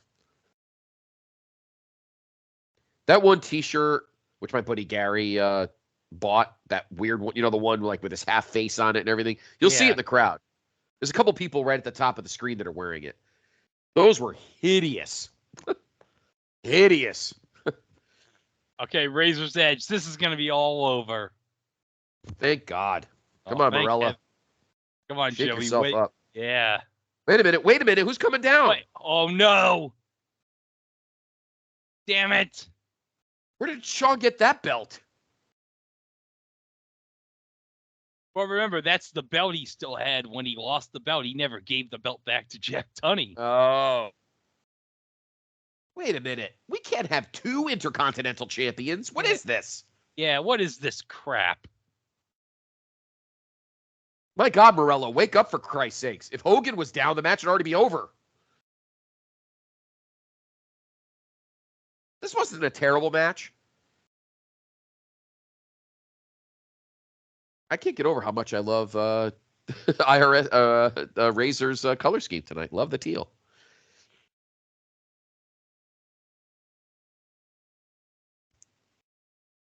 I feel like red was one of his heel colors. Yeah. I feel like he didn't wear red much after '93. Because I'm pretty sure he wore red 1 year earlier when he fought Brett for the title at Rumble '93. Trying to think what he wore when he fought Backlund at 9. I'm going to say probably black. Yeah. Oh no. No. This is terrible. Oh, this is horrible, Scott. IRS has won the Intercontinental title. This is bull crap. I agree, Gorilla. Miscarriage of justice. I think he's got Shawn's full belt. Those kids right there with the Razor shirts. What's happening here? Oh, Earl. good. What's Earl doing in the ring? Earl's like, Joey, no. I'm going to explain to you what happened. And now Joey's like, oh, okay. Did he kick his leg out from his leg? That guy is holding that Razor shirt. My God, it was hideous. I mean, I bought some pretty ugly. Oh, that's the wrong explanation. belt.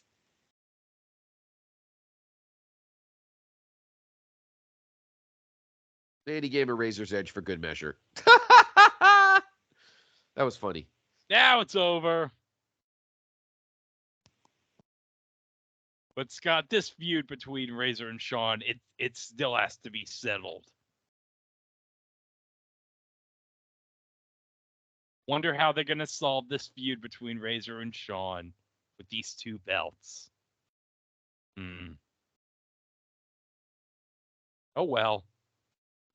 That's crazy.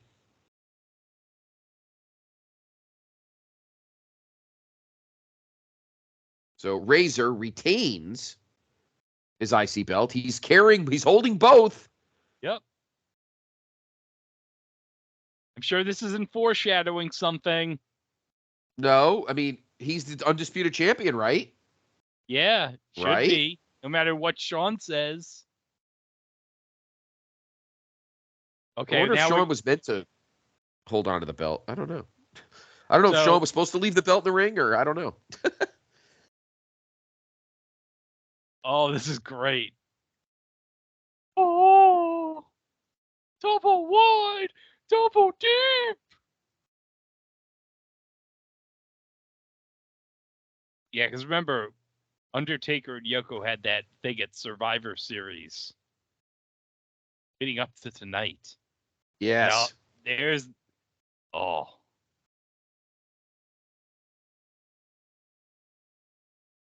Carving up that casket. I love Prime Yoko.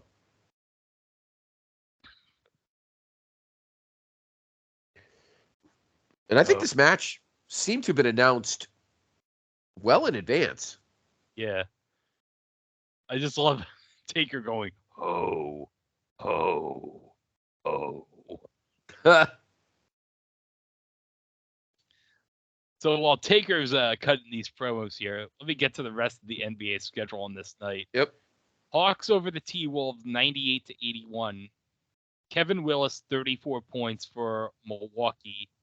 Isaiah Ryder 25 points for the T-Wolves. Christian Laettner with 23 points. For Meadowlands, we have the Nets over the Warriors 124-98. Chris Webber in his rookie season in Golden State, 23 points, leading the Warriors. And Kenny Anderson with 20 points. Armand Gilliam leading the Nets and scoring 23 points off the bench. Armand Gilliam. And Scott, you remember Chris Webber was involved in that draft day trade with the Magic with Penny. And Penny would be Penny would be playing on this night against the Sixers at the Spectrum. The Magic would win 121-112. Penny had 20 points. Shaq had 33. Nick Anderson, 24 points. Scott Skiles with 22 points. This was a loaded team, Orlando, at this time. Yeah, they had drafted well, and again, like I mentioned a moment ago, with Michael gone, the West was already wide open anyway, but I think a lot of people going into that season thought the Suns were going to repeat because the Suns were still fucking loaded. I was heartbroken when they lost to the Bulls in '93. I really wanted Barkley to get a ring. But with Michael gone, everybody in the East was licking their chops. Kind of a disrespect to Scotty. Scotty, yeah. Sean Bradley led the Sixers, by the way, in that game, 24 points on that night. So, speaking of the Suns, we go to America West Arena. The Suns won 118-117 over Portland. Clifford Robinson led the Blazers with 34 points. And for the Suns, no Chuck in action, but Cedric Sabalas, 40 points. Oh. He'd And then be we a go future to Laker. Yeah. Arco Arena, Cavs over the Kings in OT, 119-109. Brad Doherty, 27 points for the Cavs. Mark Price had 22. For the Kings, leading them in scoring, Lionel Simmons and Spud Webb had 22 points each. I didn't even realize Spud Webb was with the Kings at this time. I didn't either. Then we go to the Alamo Dome. Spurs over the Mavericks, 103-83. But this was a terrible year for the Mavericks. Do you know what their record was at following this game? How many games was it? 38. They had played 38 games. Do you want to guess how many they won after this game? They were, oh God, maybe 4 or 5. I remember they were really bad. 2. Oof. They were 2-36 after this game. Oof. Well, and then they drafted Kidd. No, yeah, right? Kidd 94, yeah, with the second or third. Yeah, they drafted Jason Kidd because Kidd ended the Duke run. Yeah, because Cal beat Duke in the second round of the tournament that year. Oh wait, let's see. Yoko's gonna. What is he gonna? Oh, he's gonna squash the casket. He's just. Oh, I got that. Logan's like, yeah, I'm gonna squash this casket. What's in the casket? Oh shit! Oh crap! Oh, Yoko never hit the deck. Oh, but he actually he sold out like a son of a bitch. I mean, he hit the deck, and you never saw Yoko ever hit the deck really. Yoko was so great at this time. This is really was.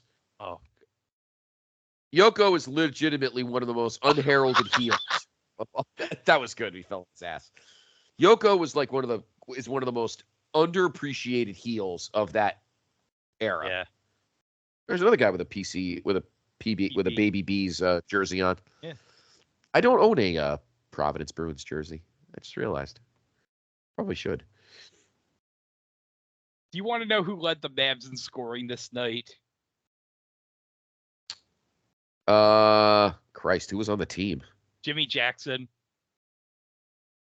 Was he the number one pick the year before? I think he was. He must have been. Tim Legler scored 13 points. Oh God. Yeah. David Robinson had 23 points for the Spurs. This is Rodman's first year in San Antonio. Oh, okay. Yeah. And he must have signed in the offseason. Final game of the night, Pistons and Bullets at Baltimore Arena for some reason this night. With the Bullets 98-93 winners.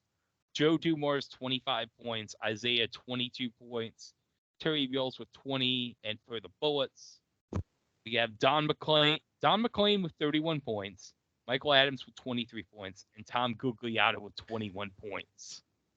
Googs. He was very underrated for me in NBA Jam. Yeah, it's a good chucker.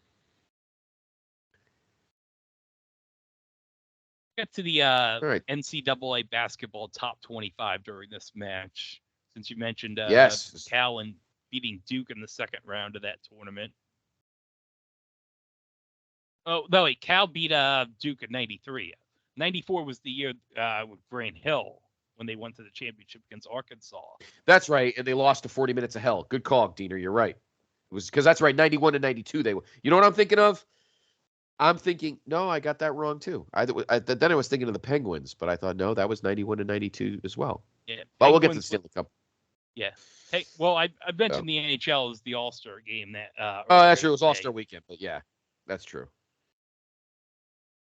I remember being pumped this night because the All-Star game was on NBC earlier that day, and I had a bunch of friends over for that, and then we watched the Rumble right afterwards. Yes. My brother wanted to go to the All-Star game. He's a big Ranger fan. Incidentally, while you were checking that, I was looking to see if there was any other shows on this night in other promotions like I do on the Place Be podcast. And there was no WCW show in this night. However, 3 days later, Arn Anderson filed a civil suit against Sid Vicious for the scissor attack.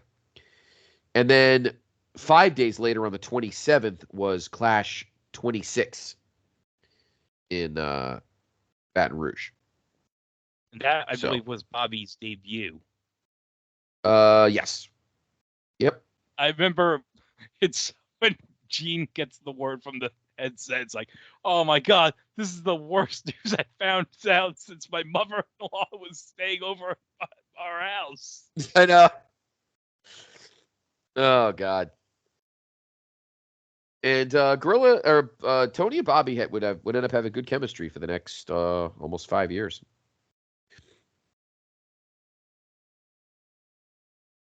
Let's see if ECW had anything going on this night. Let's see. I love that Undertaker, the human Bluetooth. He can turn on the lights at any arena in the country. Yes, the human Bluetooth. We have nothing from ECW that night. Well, HistoryWWE.com doesn't have anything. And then TNA, Ring of Honor. No, none of these. Oh, wait. Smoky Mountain? They must have had something. Yeah, well, Cornette's here. Let's see. There might not have been a well, show that night. No, believe it or not, there was. Oh. We have a show, January 22nd, 1994, from Freedom Hall in Johnson City, Tennessee, 750 people. Anthony Michaels pinned The Hornet. Bobby Blaze pinned Killer Kyle. Tracy Smothers pinned Chris Candido. Your tag team champions, Tom Pritchard and Jimmy Del Rey, of course, the Heavenly Bodies, defeated the Rock and Roll Express via DQ.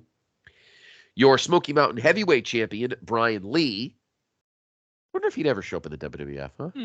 Probably.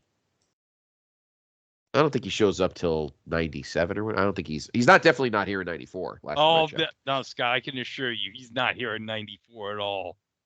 Not at all. He pinned the Dirty White Boy. And then the Dirty White Boy would end up winning a Smoky Mountain Rumble, which included everybody's name I pretty much said earlier. So Smoky Mountain did have a card that night in Johnson City, Tennessee. Speaking of Johnson City, Tennessee, Scott, a couple of years ago during the pandemic for Christmas, my brother got a bunch of Appalachian League hats on clearance. This was like during the whole minor league switchover. And he actually got me 2 Johnson City Cardinals hats for $5. That's awesome. Yeah, I love minor league hats. On-field hats for 758s because now they're now the Johnson City Doughboys because they're now Summer Collegiate League, the Appalachian League. Yeah, so, wooden bats. Yep. Wow, fitted hats for fucking $5. Yeah. That's crazy. I wish I'd known that. I didn't even know that deal was going on. I'd have gone batshit. Yoko just knocked Silly, hit his head right into the post. That was a great skip up by Taker when Yoko slammed his head into the thing and he snapped his head up. That was fucking great, actually. Yeah. Well, Scott, I'm so excited. This is a casket match. You know, the whole point of the match is you got to get the guy into the casket by your own damn self. We all know this. Yes, you're not allowed to have any help. Yeah. I mean, I know there's no pinfalls, no submissions, no DQs, but I mean, come on. You got to do your own damn work to get somebody in this casket. I mean, come on.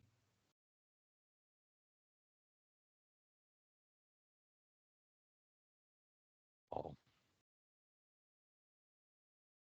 Question for you, Mr. Diener, while we're looking at this. Of all the original Big Four logos, WrestleMania, SummerSlam, the Rumble, and Survivor Series, which one was your favorite? Would you say is your favorite? Of the original 4 logos. Original 4. Oh, I like them all. But there's something about SummerSlam, that original logo, that I love. Yeah. It just gives me a feeling of it's the end of summer, and this is the last thing before I go back to school. Yeah, good call. Because I was just thinking, because I'm a big fan of purple. Purple's one of my favorite colors. And I loved the Royal Rumble logo because it always reminded me of purple. Oh. Oh, no. Jesus, if you were in the second row, you would have been blinded. Christ, Yoko threw like 90 pounds of salt in the air. I think he blinded the first 3 rows. Yeah, these fans don't care. Look at them. They're having a blast. That's crazy. I wish I had salt thrown in my eyes. That one fan's giving Yoko the business right there.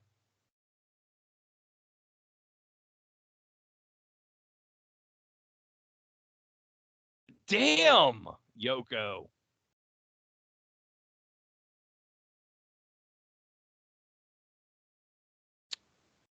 All right, so while that's going on, let me give the NCAA basketball top 25. So the latest poll would be January 17th. So we go down from 25 to 1 here. So 25, we have Maryland. 24 is West Virginia. 23, we got St. Louis. 22, we got Xavier. 21 is Cal. 20 at Minnesota. 19, Cincinnati. 18, UAB. 17, Georgia Tech. 16, Syracuse. 15 is Michigan, the runner-up from the previous year. 14 is Wisconsin. 13, Louisville. 12 is Purdue. 11 is Temple. And going from 10 to 1, we got Connecticut, Arizona, Indiana, Kentucky, UMass, Duke, defending champion North Carolina, Arkansas, UCLA, and Kansas is the number 1.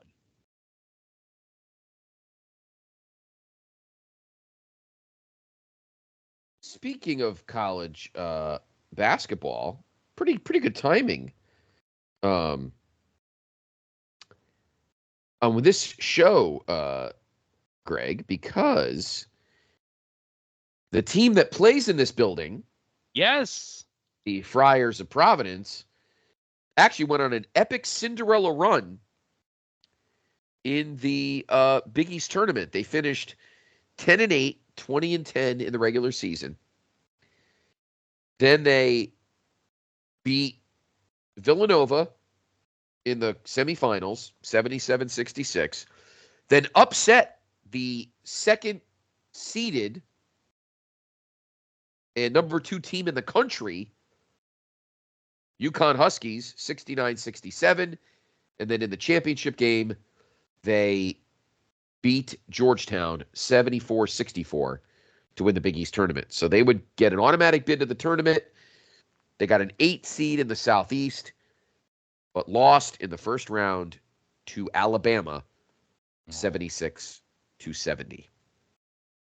Now, hold on a second, Scott. How many points did they score against in the semifinal round of the Big East tournament again? 69. Nice. You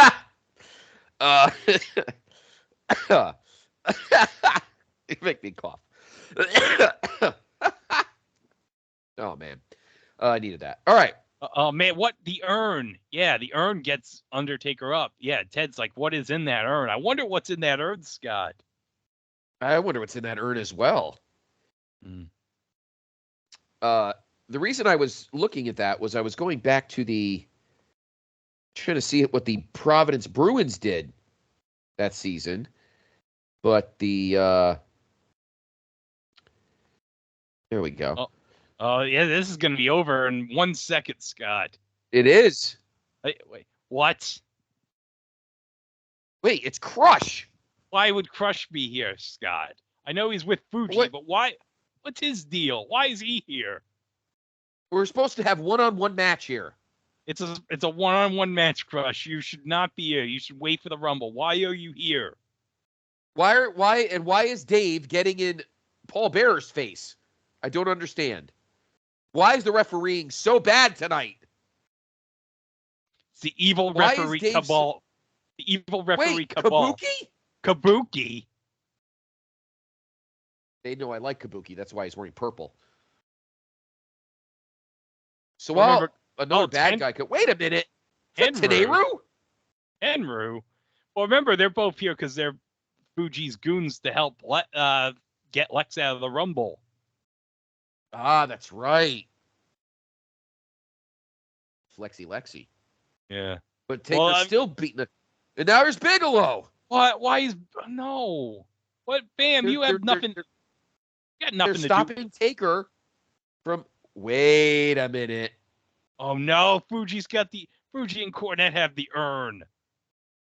How'd they get the urn? They must have knocked Paul Bearer out. Oh. Meanwhile, Yoko's still in the casket. Yeah, he's taking a nap. Yeah, he's like... So, while all these heels are beating the hell out of Taker, I was looking up to see what the Providence Bruins did in 93, 94. And they were terrible. They finished in last place in the North, 28, 39, and 13, 69 points. The Portland Pirates won the won Calder Cup. Whoa! Paul just kicked Fuji right in the balls. Nice. And then he knocked out. Up. Oh. Now he's got the urn. Now he's fighting back. Nope. Today. Oh, sorry. Kabuki does not have the title, so throwing him in there means nothing. Oh, it doesn't mean jack shit. Nope. Doesn't mean Fred Katao. Why are all these heels wearing purple? Everybody's wearing purple. All these purple heels to go with the motif of the apron. Wait a minute. Adam Bomb. Oh, Bigelow. See, Bigelow's been fucking shit up for years.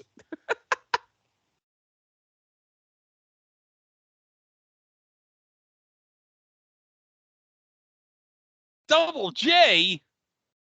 Double J? Oh, Double J. Oh, man. He took the salt bucket right in the teeth. Ouch. Ooh. Man, Scott, Double J's here. If only we had like some badass enforcer to kick him right in the chin. Oh, well, we might have to wait a little while for that, but boy, that would be great. I don't know. Somebody USA on a hit show. USA Network probably has somebody that can get that done. Exactly. Might take some time. Might not get it till the fall. Wait a minute. Oh, the head shrinkers. It's the Bloodline 30 years early. I know, right? Oh my God. Holy shit. You're exactly right. It's the Bloodline 1994. Yoko, the head shrinkers. I'm sure Afa or Sika are floating around there somewhere. Yeah, somewhere. It was the 1994 Bloodline. Yeah, and just like just like 2024, we're going to have something that's going to leave the crowd pissed after a world title match. Exactly. Oh, look. Diesel's here. Oh, my God. Even Diesel.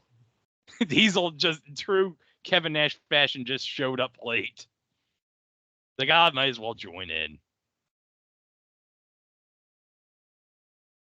No, Samu, you should have put his hands in the casket. Then it would have closed. Man, I can't believe Undertaker's still getting up. This is amazing. He's fighting these 10 guys here. This is great.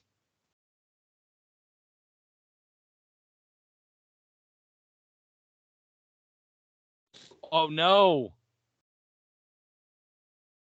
Oh, we have crap. I can't believe we have the 1994 Bloodline. Oh. Just, what is Yoko doing, right? He opened up the earth. No. It's green smoke. He's letting out all of the power. Oh, no. Except for IRS, is just literally everybody every heel on the roster. Every big name heel. Except Ludwig, I guess. Yeah. I'm sure Ludwig would have been. Definitely. Ludwig would have been. I'm guessing Double J's might as well have him take Ludwig's place. Because he's like so out of place with all of these guys. Bam Bam's going to deliver a headbutt. Oh, so Samu's going up. The bloodline. The 94 bloodline is wreaking 94 havoc. bloodline. Exactly. So the 93-94 AHL season was the first season since after 22 years to not have a team in New Haven. Oh my God. Broke my heart because there was 20 years of the Nighthawks from 72 to 92. That was my team, of course. Then they changed to the Senators when they became Ottawa's farm team. And then Ottawa moved them and they went to Charlestown, PEI. That's a shame. You know, it's going to be a shame right here. This is just dreadful. This is horrible. Oh, there's Alpha. There's the 94 bloodline all in full effect right there. It is. There's Alpha. Yep. I'm sure Paul Heyman was like behind the scenes somewhere while he was working ECW house shows, and that's it. I love how Bigelow had to get on top of the casket just to make sure. Remember, now they're gonna lock it. Those days you had to lock it. Oh yeah, you had to make it official. This is a true miscarriage of justice, Scott. It is. What a heel champion. There will never be an amazing heel Samoan champion ever again. Yeah, that will be like so overlong that you just want it to fucking end. Yeah. We need Lex Luger to finish his story. Yes. It'd be like a shame if somebody, like an outsider, had to ruin it. Exactly.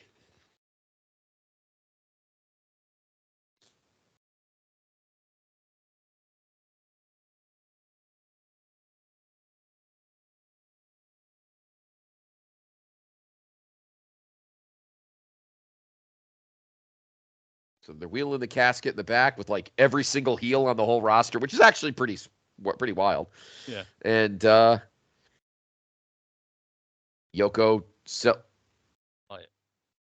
Oh boy. Oh. Ugh. Turn around, Jarrett, you doofus. Come on, Jeff. Oh, this is your first show, but come on. I know you wish you were in Johnson City, Tennessee. Oh, the lights are out.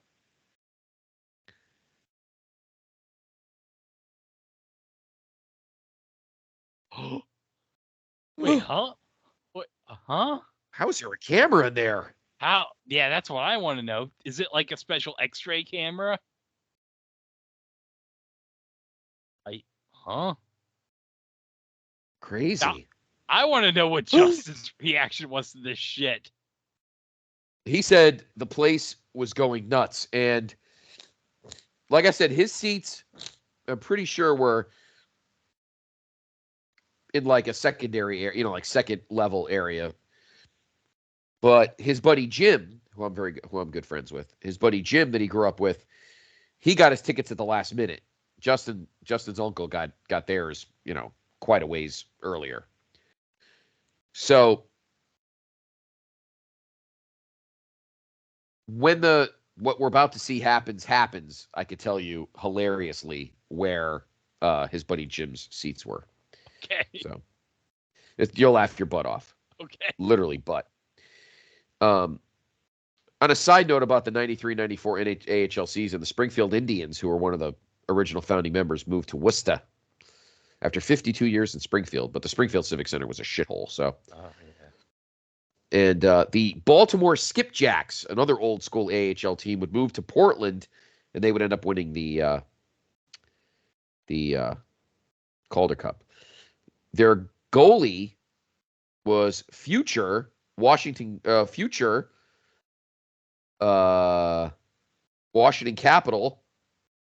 Olaf Kolzig. Olaf Kolzig. Oli the goalie. Yes. He was born. He was South African. I didn't know that. Oh.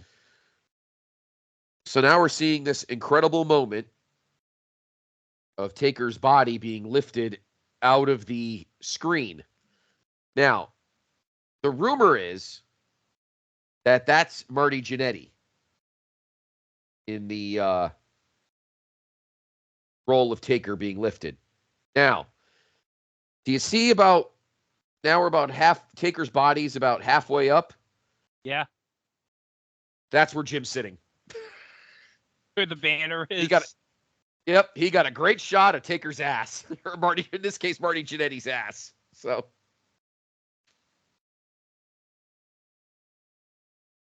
by the way, terrible Peacock captioning. Ted saying this is not natural is translated as this is not a match yet. I know, I saw that too. And it is confirmed that that was indeed Marty Jannetty that was dressed as Taker. Of course, Taker's still in the casket. So, and I guess I don't know what Paul's going to be doing with the casket, but I guess Undertaker's been.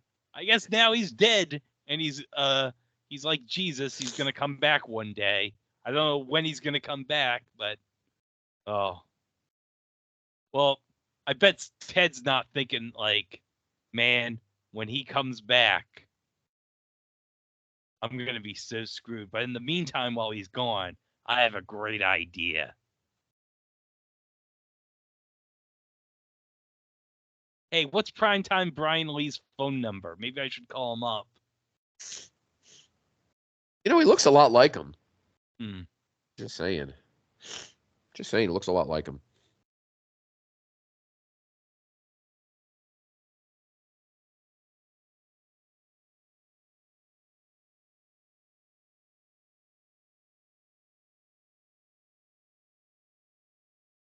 Yeah.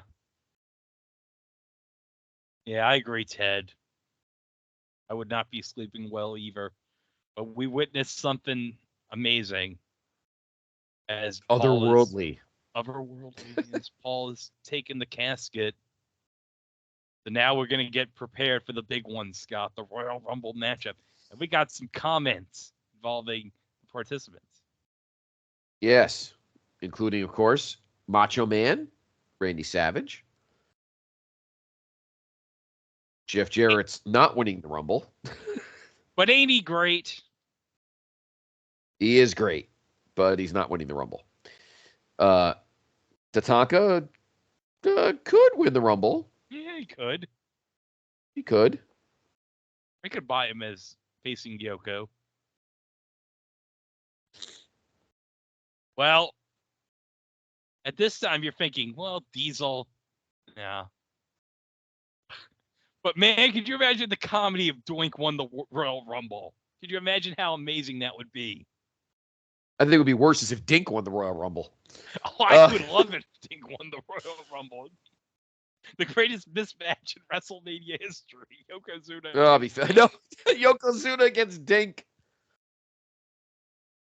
I feel like Luger was probably the favorite. Yeah. It was pretty much like Cody this year. It's like, yeah, except moreover. It's like Punk was Brett. yeah.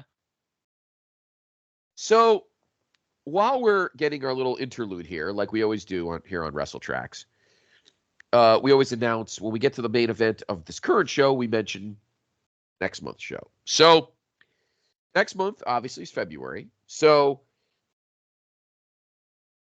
we have decided, we've picked our 3 shows. 2 of them are a little shorter, not a full pay-per-view. One of them is. And for the first time in WrestleTRAXX history, we do not have a WWE/F pay-per-view as an option. So right now, Fink is about to go over the Rumble rules, but of course you all know them. So here are your choices. Think about it. Let me look at the calendar. So The balloting. I don't have a poop. Let me think. I have to look it in my head. Okay, so the balloting will begin. The ballot will be up on our Place to Be group page on Monday. Okay, Monday, February 12th, and it will stay up for a full week until Monday, February 19th. So you've got a full 7 days starting Monday, February 12th to vote on the following 3 shows. And then towards the end of the month, of course, Greg and I will be here. We'll record it, and it will drop at the end of February. So here are your shows. Oh, before we do that, we have our first participant. It's Braun Breaker. Oh, wait. No, sorry.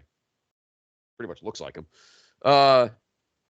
Scott Steiner is your number 1 participant in the Rumble.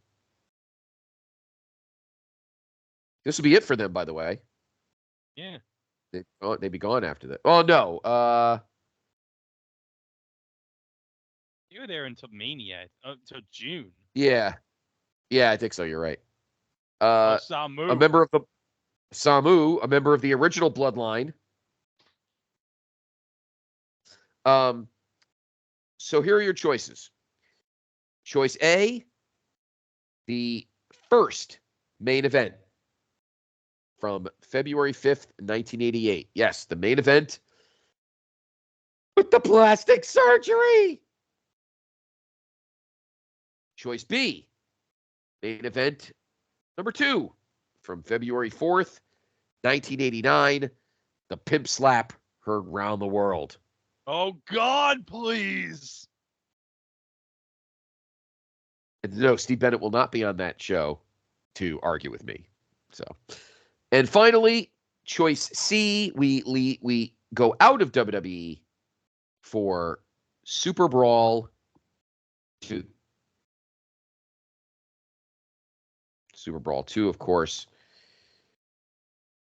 took place on Leap Year Day, which is fitting since there is a leap year this year. This is a leap year. Yeah. I think it's the only case ever that there was a pay-per-view on leap year. February 29th, 1992. Fitting we continue the Sting story, the Luger story, because his last match in WCW before going to WWF was this show. Yes. So there's your choices. Main event number 1 from 1988, main event number 2 from 1989, and Super Brawl 2. Those are your picks for the ballot for WrestleTRAXX in February. So think about it. You got a few weeks. Rick Steiner, who's walking a little gingerly. Yeah. So again, you've got some time. The poll will open on Monday, February 12th on the Place to Be group page, and it'll be up for an entire week until the following Monday, the 19th. So there you go. By the way, we saw the Casio thing in the countdown. This is probably like the first thing I can remember on a pay-per-view, Scott, where they actually had a sponsorship. You're probably right. Was Casio like responsible for the clocks in the arenas at this point? Some of them. Sometimes it was Panasonic. Yeah. I know Boston Garden, it's Panasonic, I think. I'm trying to think of MSG. Most of the at the college arenas at least use Daktronics. Daktronics, yeah. I think that's a contract with the NCAA. I think Daktronics.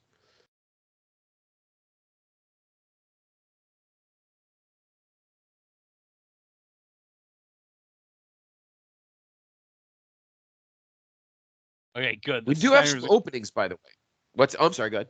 I was going to say, good for the Steiners. They're going to end this Bloodline 94 shit. Oh, shit. Wow. The Hangman. Ugh. Oh, you heard it. Wow, I just heard a ton of shit hit the fan. My all-time favorite Scott Keith joke. What's the sound of 300 pounds of shit hitting the fan? Quang. Man. Quang.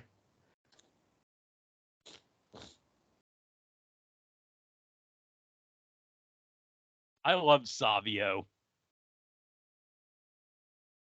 Oh, who doesn't love Savio? But yeah, what was it you gonna say, Scott? I was going to say, I'm kicking this around. I'm surprising you with this, incidentally, Greg. It's what I do as the Podfather. I throw things on all my talent. So we may, I'm not saying we are, but there's a good chance that perhaps on a later month of 2024, maybe June, we may decide to give you, our listener, the option of choosing options to put on a ballot. Oh, that'd be good. So I'm just saying, Greg, you and I are good at it. Yeah. But our listeners love choosing shows for us. Let's let them choose what they'd like to see on a ballot. So I'm looking at our April might be a little too soon, and we already have a couple for May, maybe June. So let's look ahead in a couple months, and we'll ask everyone to maybe give us some of their choices for a good June show. Now, it doesn't have to be a pay-per-view, and it definitely does not have to be WWE. Yeah. Could be anything you want. Oh, damn it. Oh, you can't kick 30 legs out from their legs. So, something to think about. We'll talk about it in February, too. We want to make the show as interactive and as fun as possible for all of you, our listeners, because we thank you for participating, because Greg and I have a lot of fun shows that we have in our heads, but we like having, you guys are the best, and I always love the friends and family of the PTB Wrestling Network, that you come here and listen. So we want you to choose. Is there something you'd like us to do? So maybe we'll think about that for the June ballot down the line in a few months. If there's, any June shows that you'd like to see us see on a ballot. Doesn't it just mean it's going to win? But if you have a choice.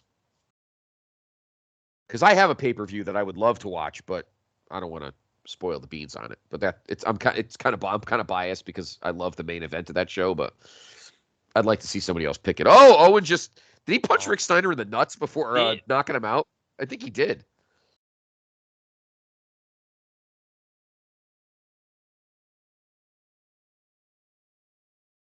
This is what I love about the Royal Rumble. How often are you going to see Owen Hart and Savio Vega double teaming Scott Steiner? I know, exactly. Oh, now they're fighting each other. You're right. for himself. Casio sponsors the timer. I don't think that's ever. Well, the other night at this year's Rumble, C4 sponsored it, and every time they would go to 5 and then they go to the 4 would turn into the logo, and then they go back to 3. Oh, we have Bart Gunn, one half of the Smoking Guns, who I find it, Smoking Guns, who are like a couple months have not won the tag titles yet. No, yeah, they haven't. They just started. That'd be another year before they'd get the gold. Yes, vacate. You were saying? Sorry.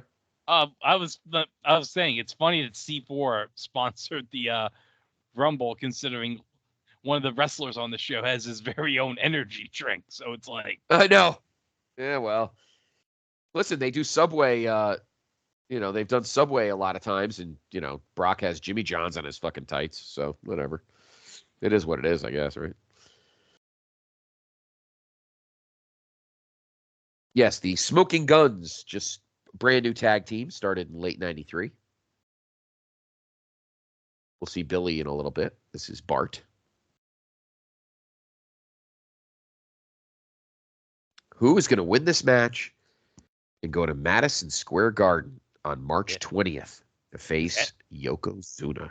Yeah, it's only going to be one winner, Scott. Only one man can win the Royal Rumble, as you know. Exactly. No, of course. Only one guy can be eliminated last. You can't. Yeah. The winner stays in the ring. Yeah. Yeah, it's only one winner. Oh. Now, Scott, I gotta say, at this time, Diesel, he's just the bodyguard for Shawn. So you're just thinking, yeah, he's like tall, but it's like, really? Like, I'm supposed to be scared of Diesel? I mean, I'm sure he was going to get fired. I bet she probably wouldn't even stick around. She's got that bad, fluffy hair. Oh, crappy ass mullet. Ugh. Wait a minute. Is that Vinny Vegas? I think it is Vinny Vegas. Uh-oh.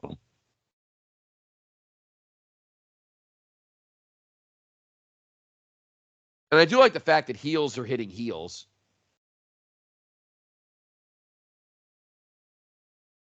Oh, Bart Gunn just got eliminated. That's one. That's an elimination for. Oh, wow. Wait. Oh, two. Oh, man. Wow. He dumped him pretty clean, too. Oh. Oh, shit. Oh, goodbye, Owen. Oh, that's 3 for Diesel. That's 3. Okay. Quang. Yeah, he's going to take care of this. Definitely. Oh, damn it. Wow, shit. Oh. Oh, crowd's getting a little pumped over Big Daddy Cool now, huh? Yeah. Oh. Boy, this isn't foreshadowing for later on in the year. What the fuck is Backlund doing? Why was he crawling on the ground like a little turd? Like a turtle? You look just like superstar Billy Graham.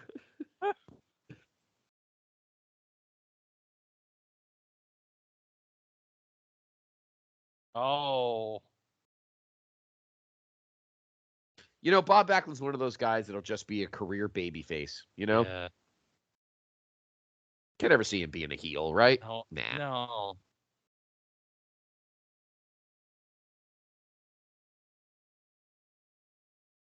Wow. Oh. 5. That's 6 guys now. Damn. That's like 5 or 6 eliminations. Oh, so Diesel can just chill. Crowd's a little, kind of get behind him a little bit here. Yeah. I gotta say, Patterson booked this spot pretty well, because this is probably like the first time we ever had this. Well, that is why from this day forward, it will always be called the Diesel Push. Because there was never a guy this size in a past Rumble that was young enough that he had a prospect or maybe a prospective future, you know? Next up is... Billy. Oh, the other half. Billy, the other half of the Guns. And Billy would be a veteran of many Rumbles. Yes. And he would join the list of guys that won the... Seriously? Oh, Jesus! Oh! That's 7. That's 7 guys I've counted. That's 7 guys. Now, like, the crowd is, like, behind Diesel. It's like, this is, like, the amazing. Oh, wait, we got some footage, Vince says. Oh! Tenru and Kabuki. Beating up Luger. What a shitty locker room that is. Oh, got like a broom and Tenru's threatening him with a broom. He's like, whatever. Fuck you. Wow. I'd totally forgotten about that. Yeah, because remember, Tenru and Kabuki were Fuji's hired goons for the Rumble to take out Luger. Yeah. I used to be scared shitless of Kabuki when I was a kid in like 82, 83 when I first became a fan when he was still in world class. He was terrifying, fucking Kabuki. See, I loved like Muda and Chono and those guys, but Kabuki gave me the oh Jesus. Oh yeah, Diesel's gonna be worried. This is your winner, Scott. Yep. It's gonna be meat sauce at Olive Garden tonight.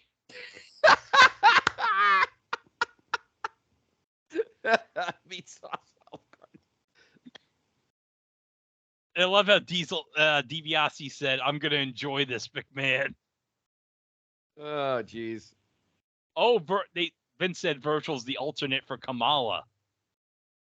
Oh. Yeah. Not really. Well,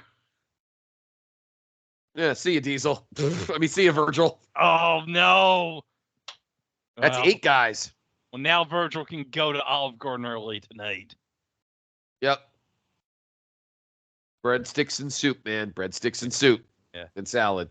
Yeah. So while we're waiting for the next guy, Scott, I'm going to mention what would happen if you were watching something else other than the Rumble tonight on January 22nd. So while you were upstairs watching the pay-per-view, right, while your parents were upstairs, while you were upstairs watching the pay-per-view, what were your parents watching downstairs? Okay. So for NBC, we have Saved by the Bell, the college years at 8 o'clock. Yeesh. Getting By at 8:30. Empty Nest at 9. Nurses at 9:30. And Sisters at 10. For Fox, we got back-to-back episodes of Cops and a news magazine called The Front Page at 9. And here comes Macho. Macho, he ain't gonna get chucked out in 2 seconds. I'll tell you that right now. That doesn't work for him, brother. No. I'm pulling my Hogan card. This guy's not tossing me in fucking 2 seconds. Yeah, F you, Diesel. Okay, ABC Saturday Night at the Movies. We got The Parent Trap with Haley Mills at 8 o'clock. Oh, the original. Yeah. Original one. And then we got a new episode, The Commish at 10. But CBS, we got Dr. Quinn, Medicine Woman, Parts of the West, and Walker, Texas Ranger with Chuck Norris. Man, Scott, could you imagine if Chuck Norris had been outside the ring for the casket match? I bet you those heels would not have touched Taker for 1 second. I'll tell you one thing. I bet you Jeff Jarrett would have probably been nowhere near that casket. Oh, damn straight. Yeah. And let's talk about what was on the networks the following Sunday after the show on the 22nd. ABC, we got back-to-back episodes of America's Funniest Home Videos at 7 and 7:30. A new episode of Lois and Clark at 8 o'clock. And an ABC Sunday night movie called French Silk at 9 o'clock. For Fox, 7 and 7:30 back-to-back episodes of Code 3. Martin at 8. Living Single at 8:30, Married with Children at 9, and the George Carlin Show at 9:30. And as Double J is coming to the ring, you might be asking yourself, well, Greg, it's Sunday night. Why is The Simpsons not on Sunday night? Well, because remember, Scott, in The Simpsons' second year, it moved from Sunday night to Thursday night. And this is the last year of The Simpsons on Thursday night before it moves back to Sunday in the fall. I'm guessing it's because when we talked about Fox getting the NFL, Fox probably needed like a big show to keep that NFL audience. So that's probably why they got The Simpsons. Yeah, that's Sunday. Got Simpsons back. Well, and I think because Fox probably, I don't know. Well, Fox probably was trying to compete with NBC's, remember, you're talking 94, so we're talking prime Seinfeld, prime Friends, I was going to say Will and Grace, but that didn't start till 98. Well, Friends wasn't until the fall of 94, so. Okay. But you had Seinfeld just reaching its prime, unless it was already technically in its prime. Savage is like, sorry, brother, I'm not letting Jeff Jarrett eliminate me either. Oh, right into Diesel. Say goodnight, Jeff. Yeah. Jarrett's like, if I'm not letting Savage is like, if I ain't letting Diesel eliminate me, I'm not letting this putz eliminate me. Oh, who's next? Oh, Crush. crap. Oh, boy. Yeah, because remember... Savage is going to give up. Oh, yeah, here we go. Yeah, because remember, Savage and Crush had the incident at the Summit back in October. Yep, the feud is still percolating. The Savage Crush Summit. Remember when they were hyping that shit up? Yeah. As like all the great summits in history. Yeah. This is going to be Savage. I know. Savage, because the Crush was hurt, and when he was coming back, Savage would ignore him. It was like so weird. I did not get that at all. NBC on January 23rd, you had something called Eyewitness Video at 7 o'clock. a special at 8 o'clock, Treasure Island: The Adventure Begins. And in the TV movie, In the Line of Duty, The Price of Vengeance at 9 o'clock. But CBS, we had the NFC Championship going into 8 o'clock. Mm-hmm. And then we had 60 Minutes following the NFC title game on CBS. And then Murder, She Wrote, and the CBS Sunday movie, An Incident in a Small Town. Now, Scott, the NFC Championship game on CBS drew a 26-6. 60 Minutes, 26-9. There's Doink. Well, what's funny is I'm sure a lot of people that were casual viewers, I'm sure two groups of people shut the game off in the second half. Casual viewers and 49er fans. I, however, watched all the way to the end. By the way, Crush just casually tossed Randy Savage out like, yeah. F you. Yep. And Doink is just laughing his ass off. He's like, I'm going to win the Royal Rumble. I'm going to do like Nate Dave Bender of cocaine. Yeah, I know Matt Bourne wasn't Doink anymore at this time, but still, that Dark Side of the Ring episode where he talks about Doink having that 8-9 day bender of coke is like the funniest thing ever. Well, right now he's shooting liquid coke out of his flower. Well, it was later that year too, Greg, if I remember. Pretty sure it was 94 and not 95 when Matt Bourne would go to ECW and he would be half Doink and half Matt Bourne, and he would be called Born Again. Yeah. And he'd be in this little faction with Mr. Hughes and maybe Shane Douglas? Yeah, Shane. I don't remember. Was too, yeah. Yeah. Oh. Uh-oh. Fresh off sitting his fat ass on top of the casket. Bammer's seen a lot of action tonight. Yes.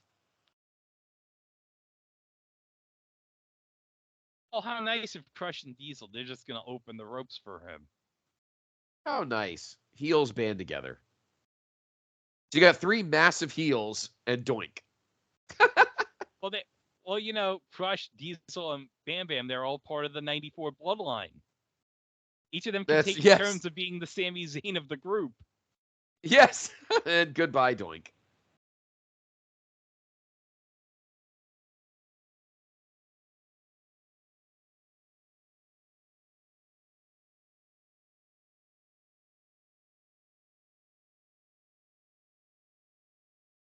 Oh.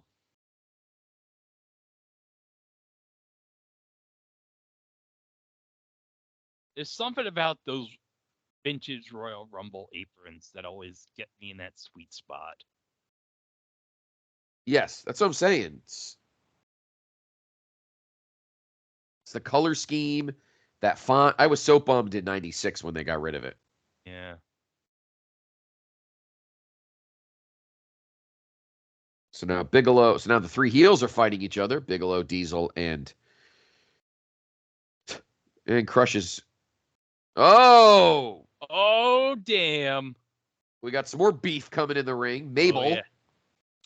Oh, yeah. It's too bad we don't have entrance music, because I would love for Oscar to do a rap right here. I want Oscar to rap Candy Girl. That'd be even better. Candy Girl. Da, da, da. For those who know the inside joke on Place Me Podcast. Or purple. Literally, Diesel's the only one in the ring that has no purple in his tights.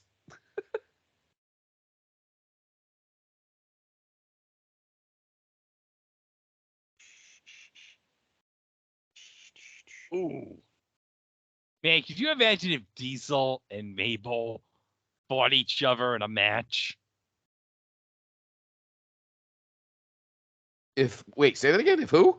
If Diesel and Mabel faced each other in a match, that'd be like nuts, right? Oof. Yeah, I mean, I wouldn't main event a pay-per-view with it or anything. No, Maybe like a good mid-card match, I bet. Yeah. Probably not for a belt. Oh, what belt would either of them have? I mean, you're Yeah. talking crazy talk now.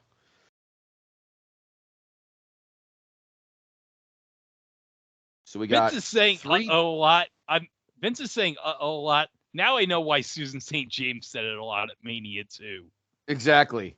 Another guy with purple in his tights. Oh, Sparky Plug. Yeah.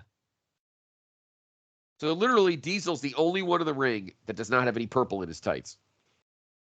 And I think Vince said Sparky Plug is replacing 1-2-3 Kid, which is funny because next year at the Royal Rumble, both him and the Kid are gonna have an amazing moment against that guy who's punching Mabel and somebody else.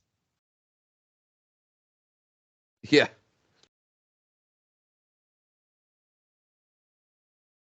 Nice overhead shot there. Yep. Great crowd.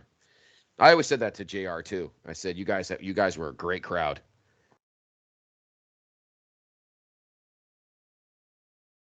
There's the rivets again.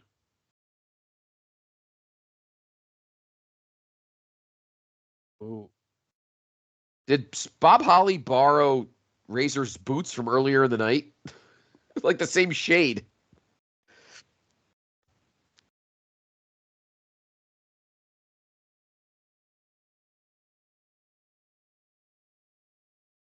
Oh yeah, I don't know if Lex is gonna make it to the Rumble, Scott.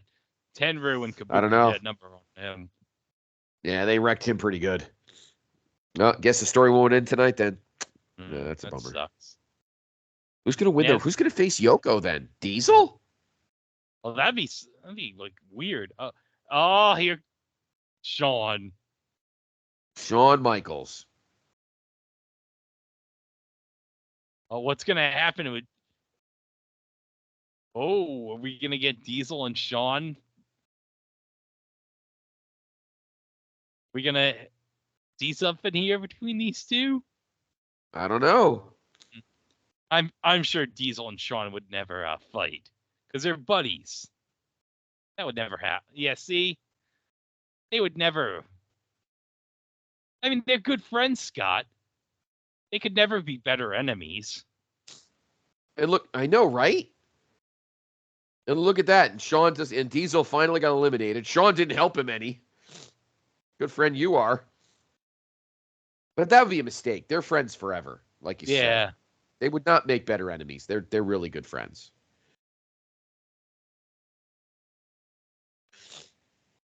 Diesel would never do anything mean like hit Shawn with like a guy's prosthetic leg or anything, right? That's just sick. Oh no.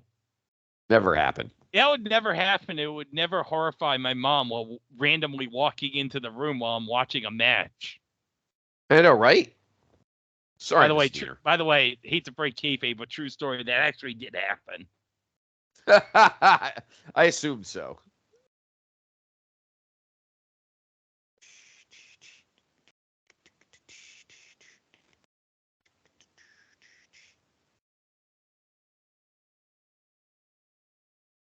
Oh, this kid in the Tasmanian Devil shirt on is all hands, and like, oh, he's jumping up and down for Mo. For Mo. So we're back to now literally everybody in the ring, now except Shawn has purple in his tights. Yes. I don't know why that's fascinating me tonight. It's like everybody's got some form of purple in their tights. In this case, not Shawn. Yeah. Could you imagine if Mo and Evil were the last two in the ring? Oh my God. I think this place would clear out. I think everyone would be chanting, whoop, there it is. Because they'd be guaranteed a winner. Everyone would go home happy.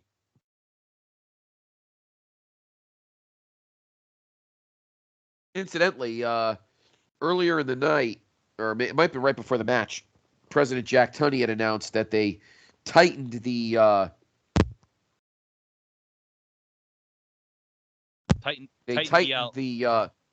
the countdown from 2 minutes to 90 seconds. I just want to make that point. I wasn't sure if we mentioned that earlier. Yeah. Yep. Probably Jack said to everyone backstage, Furthermore, I'm reducing the time of this match from 2 minutes to 90 seconds for each competitor. Probably Earl If they've was been devenomized. and Earl was probably like, okay, Jack. Oh, the hammer. The hammer. That's I forgot right. he was in this Rumble. Well, it's going to take him 15 minutes to get going, Scott. So Exactly. So he might not make it here. yeah, 90-91. Hammer went 50 minutes. Wow. Of This is a totally. Oh, sorry, go ahead. This is totally. I was just saying it's totally off topic, but well, not off topic, but so what were like the not to put you on the spot, what were like the hot figures in '94? Probably at that point. But for WWF, well, this is like Yeah. near the end of the Hasbro run, so I remember getting like a Razor figure from like KB. That was like a really hot toy. Oh, But okay. like I remember like some of the 92 figures being like at CBS. I remember my dad getting me like a Ric Flair from CBS. Oh, wow. Yeah. You know what they should have done? They should have done a collectible Razor set where they could have done like 7 Razor figures, all with different colored tights. Damn, that'd be great. Wouldn't that come on? You would have definitely gotten it. Yeah. Oh, let's see who's next. The Tonka. He doesn't have any purple. He's wearing Razor's teal. The Tonka. That's what Bobby was calling this. Yeah. So at this point, looking in the ring, who would be the favorite here? With heel Yoko as champion. Well, the Hammer. Could you imagine if it was Yokozuna against the Hammer at WrestleMania?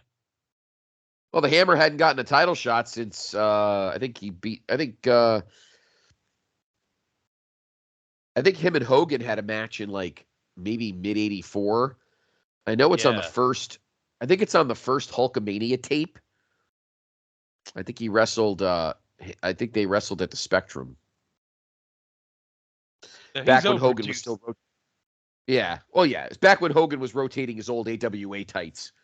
Still, before he stuck with the red and yellow. Yeah. So Hammer's overdue for a title shot here. It's his time. I agree. It's time for him to finish the story. Let's finish his story. Why is Shawn fighting one of his ex-knights? Not supposed to know that, Scott. Oh, damn. I forgot. Terry Funk's horse was sick. I'm sorry, Vince, but my horse is sick. I can't do the show. Can't do the show. Sorry, Vince. Oh, back to more purple, guys. Here's Kabuki, who sufficiently took care of Luger, apparently. Oh, I should be remiss, Scott. But remember the WWF All Japan New Japan joint show in April of '90? Tenryu, right? I'm not Kabuki wrestled Greg Valentine on that show, and do you know Shane was the referee for that match? But you know what Greg the Hammer's entrance theme was for that match? No. She's Got the Look by Roxette. So, not only do you have Shane McMahon refereeing a great Kabuki match, but you have Greg Valentine coming out to Roxette in his rhythm and blues outfit. That's dreadful. Oh, Mabel got eliminated. And it took 8 guys to eliminate Mabel. No, that's a shame. I really wanted to see There's a ton of beef in this. Ton of beef. Yokozuna Mabel. That would have been great. But I guess Mabel will never get left. I guess Mabel will never get a shot at the title. Never, because there's no other way you could get a title shot. Oh. Or such.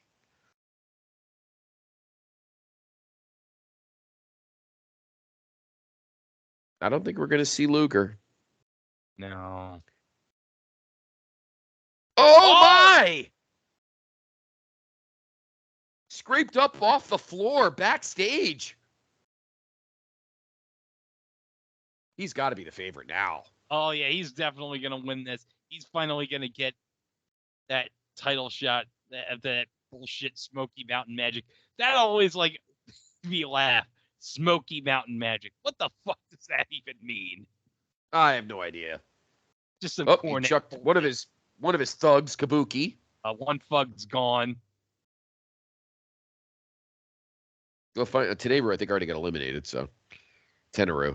I don't think I've seen Tenru yet. I thought he did come in the ring. I'm wrong. Maybe he didn't. So I think we're at 20. So Lex, I think, was 23. So we had 7 more. We got 7 guys left. Yep. Well, I think it's some other possible. Well, we're not going to see Brett, obviously. He's probably off to Providence Hospital. So. Yeah. Well, I'll tell you this. Could you imagine if Lex and Tatanka were the last 2 in the ring?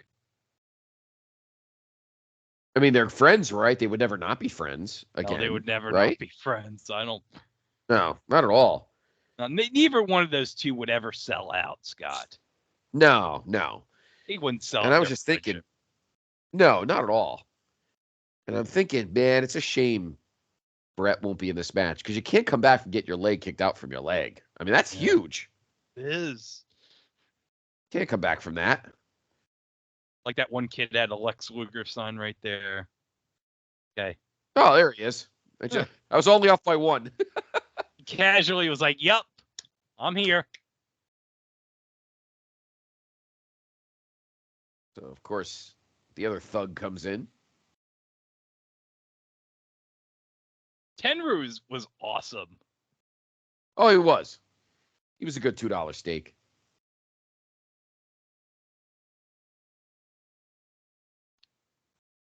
Tenru's like a guy who needs to have like a figure by one of these companies that are making like retro figures.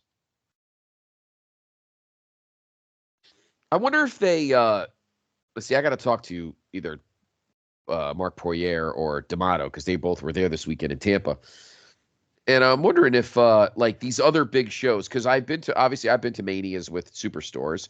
I've been to SummerSlams with Superstores. But I wonder if like the Rumble has a Superstore, probably. And I don't know about Survivor Series, and they have specialty figures from certain eras. I think a Tenru 94 Rumble figure would be very cool. A 2-pack with Kabuki. That would be awesome. I still regret this past August when I was in Detroit for SummerSlam not getting that fucking commemorative Andre WrestleMania 2 with the banana tights. I'm so mad at myself. Should have just got it. Okay, who's coming? I don't know. I don't see anybody. Oh no, Scott, that must have been Brett. That must have been his spot. Oh, maybe it was Bastion Booger. I don't know. No, it's definitely Brett. Oh well. Look, you cannot come back when you get your leg kicked out from your leg. It's serious. That's a shame. Damn you, Owen. Yeah, fuck you, Owen. It's all Tim White's fault. It's all Tim White's fault. Everything goes back to Tim White, Scott. It really does. That's 2 straight pay-per-views, 2 straight WrestleTRAXX now. Last month we had to deal with Marty Miller's nonsense, and now fucking Tim White. This is Who knows? Next month's WrestleTRAXX, we may be having plastic surgery issues. Who knows? Oh my God, Scott. Again, Stu and Helen in Calgary, they're probably very upset. I know. They're definitely upset. I'm sure Bruce is probably pissed. He's calling somebody on the phone. Yep. I wonder if Stu's thinking to himself, "Yeah, all these years I've never heard of kicking a leg off my leg. I like that idea." I still can't give Stu justice. Aaron George is 10 times better at it than I am. Hey, what happened to Helen? He kicked his leg out of his what? Out of his what? That sounds fascinating. I'll do that to the Mongolian Stomper. Oh, who's next? Oh, another guy who's multiple tag team champion. Who almost was Intercontinental champion just a few months earlier. when he won that battle, when he co-won the Battle Royal in my home building, New Haven Coliseum. Yeah. I was at that taping, actually. And Rick Martel is amazing. And he has a great AWA figure from Remco, which, by the way, Scott, yes, if you saw recently, because Powertown Wrestling has brought back the Remco line of the All-Star Wrestlers. Really? Yeah, they brought it back. They're going to be doing a set like Missing Link's going to be in it, Nick Bockwinkel, Bobo Brazil, but one of the figures they just announced last week is going to be a Tito Santana. Really? Yeah, so you can now finally have a Remco Tito Santana to go with your Remco Rick Martel. Yes. My 2-pack, Greg, I got that. My dad, I got it for, I got to say, maybe I got it for my birthday, or maybe I saw it at a toy store. But it was the combo was, ready for this? So it was a 2-pack of Rick Martel and Baron von Raschke. I think it's the only Baron von Raschke statue figure I've probably ever seen. I wonder who this is. I mean, it's not Brett, so we know that. Oh, no. Who is it then? It's probably Bastion Booger. Like, wait. I mean, oh my God! What? Oh my God! It's a miracle. It's a miracle. He got his leg unkicked. I guess they must have put his leg back into his leg. This is my amazing. God! You know why he's in this match? Because he's too damn selfish. He is too damn selfish, but you know what? See, all about him. All about him. Owen's probably like, I told you, motherfuckers. So damn selfish. I mean, but I mean, this is. I bet you. Listen, Luger's gonna win this still. Yeah. Owen's probably gonna come out, cost Brett, but Luger's gonna win. I think we're fine. Yeah. Actually, you know what? No, Scott, I think Hammer's gonna take this whole thing. He's starting to get going. Who? Hammer. The Hammer. Yeah. Hammer's right. not getting going. Yeah. He can go all night. I like how Crush is working on Brett's. He's trying to unleg Brett's leg. He's trying to unleg the leg. Wait a minute, Scott. I just thought of something. What if Tenryu wins the whole thing and it's Yokozuna against Tenryu? How's that going to work? I know, heels against each other? I can't see that happening. No way. He's only a henchman.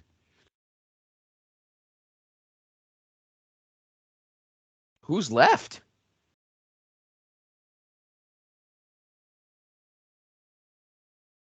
Oh, more members of the 94 bloodline.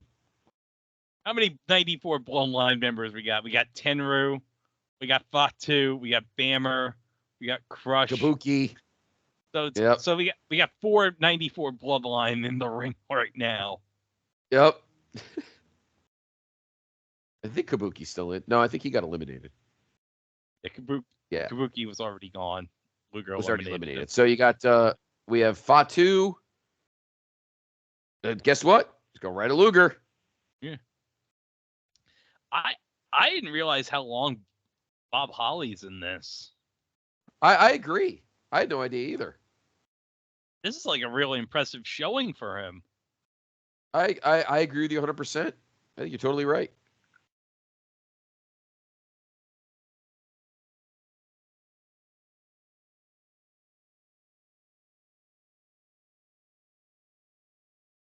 I have to say, watching this again for the first time in quite a while, this is actually a pretty good show. I have to say. It is. Very entertaining show. Well, very entertaining show. I think no matter what won, I think we're going to be very entertained by the Rumbles in that. Yeah, I think we would have been. I definitely think. I think all 4 Rumble matches, the men's ones and then the one women's in 2018. I think all had their nice moments. Fresh Marty. off pretending to be the Undertaker. Marty J. And just lost the tag title, but Lex eliminated Crush while we were talking there. So Crush is gone. And Sean and Marty, yep. Marty goes right after Sean. They are. Wow, they're fucking going at it, too. No, they're probably shoot punching each other for all we know.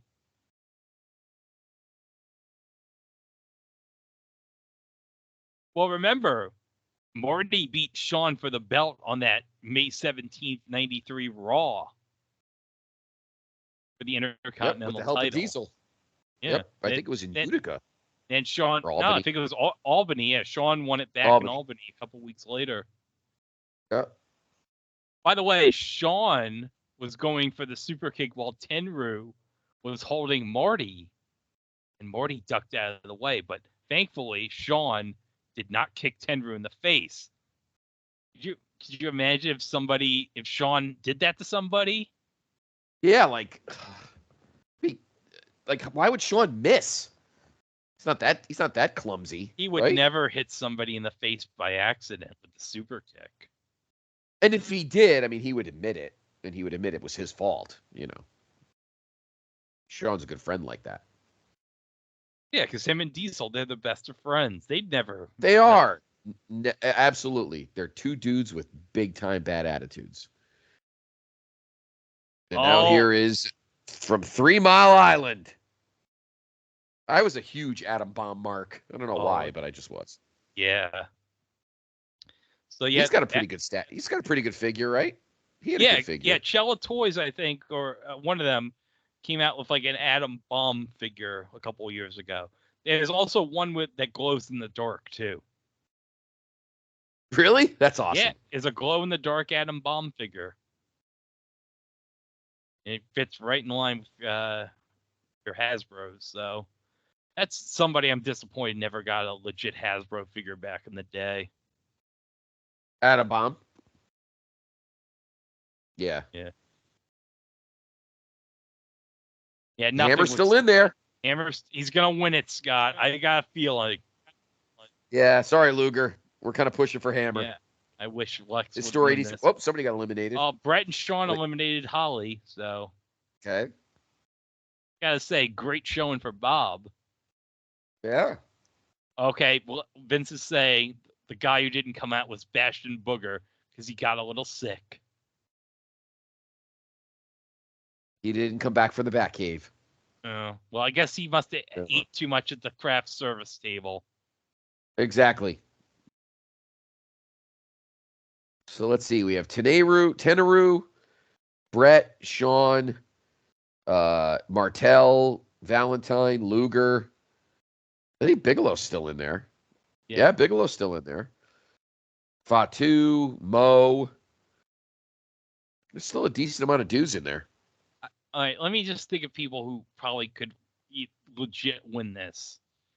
Lex, Brett, Shawn, maybe Bam Bam. Yeah, that's about it. Yeah, that's about it. Yeah. I look at Tenryu, he's like, whatever. Tatanka? Tatanka. So that's 5. 5 guys who could legit win this. Yeah.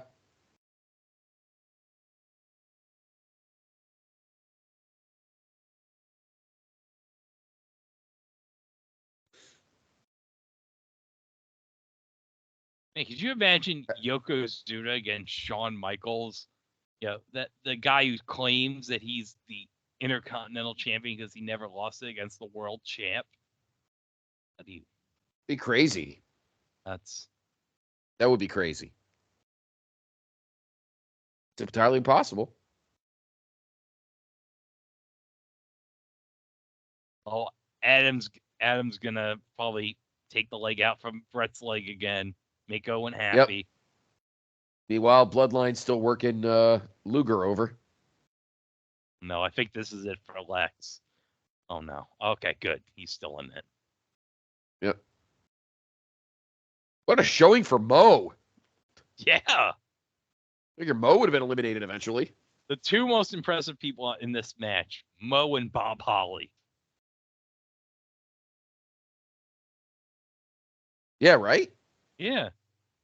Crazy. Hammer has been in there for a half hour. Oh, then he's ready now. See, this is ready now. Oh. This is when Hammer hits the stretch right here. Yeah. Oh, yeah. Hammer's trying to eliminate Martel over on the side over there. I think he just did. No, Martel wheeled his way back in. Oh.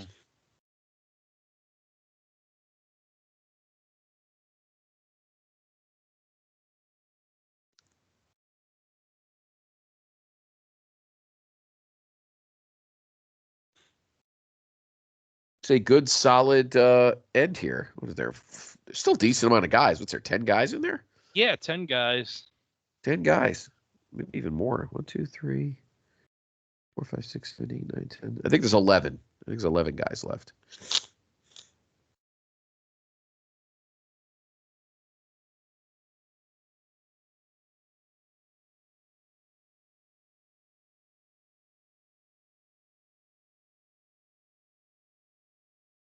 As mentioned, the following year, 1995's Rumble in Tampa would be the last Rumble with the awesome classic logo. When they would go to, I think it was Fresno. Oh no! See ya, Hammer. I guess right when he got going, he got dumped. Oh, Hammer's not going to finish the story, Scott. His story. He's got to go back to when he wrestled Backlund in 1980. Oh man. Oh, yeah, he's going to go back to the Northeastern Indies. Oh, Rick is gone. Yep. After he just eliminated Hammer. So as I said, 2 years later, or the year after 95, when they would go to Fresno in 1996, and Adabomb just eliminated himself by missing Luger's clothesline. Oh, Mo just got eliminated. Now they're cleaning out. Now they're ditching some of the fat. Yeah. Now they're trimming. 1996, when the show would be in Fresno, they would change the logo after, 7 years? 8 years. Yeah, 8 years. Yeah, that'll be around for like a good 3 years before they changed it again, I think. Yeah, where they Attitude Era'd it up. Yep. Now they've and then they kind of went in clumps for about 6 or 7 years apiece. The current logo is probably a good 6 or 7 years old. All right, so we have Shawn, Marty, Bigelow, Luger, Tenryu, Fatu, and Brett. Oh.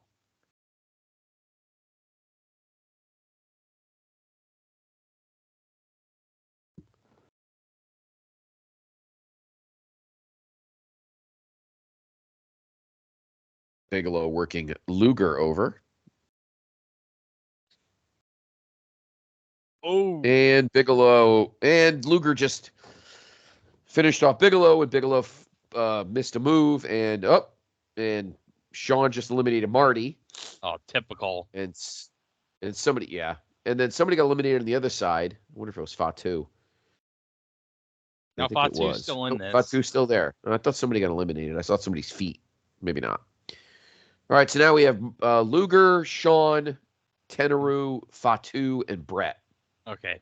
For those keeping store, we got 2 members of the 94 bloodline still in this. Yes, we do.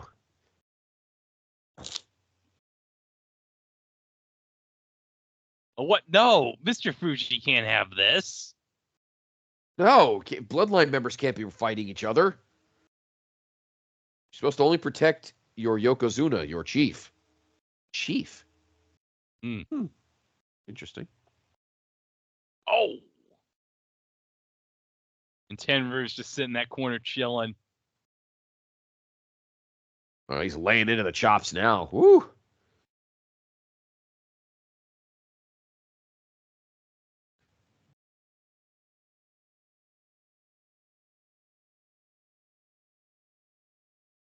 Even Tenryu's had a pretty good performance. What's he been in almost 20 minutes? It's something like that. He was. Yeah, well, he was. Oh. All right, so your final 4 is Brett, Shawn, Luger, and Fatu. Good for Fatu. Yeah. Hey, could you imagine if Fatu won this Rumble? Can you imagine if he, you know what? I bet he's doing this Rumble for somebody special. Maybe he's at the University of Miami right now. Maybe he is. You're right. About to win a national championship for his for his crew, for the Samoans, you know?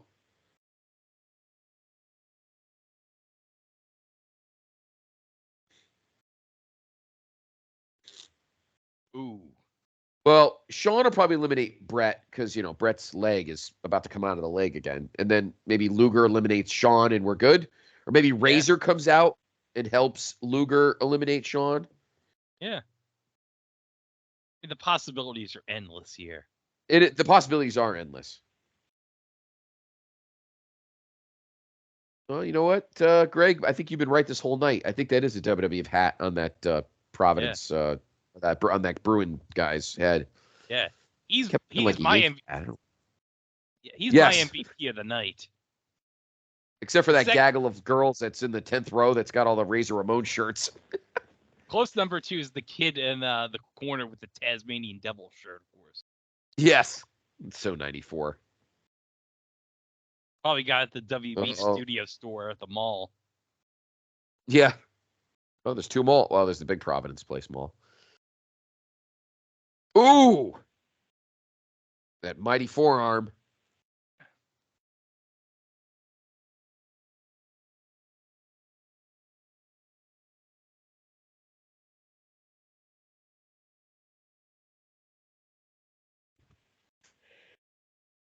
Well, ooh. Oh!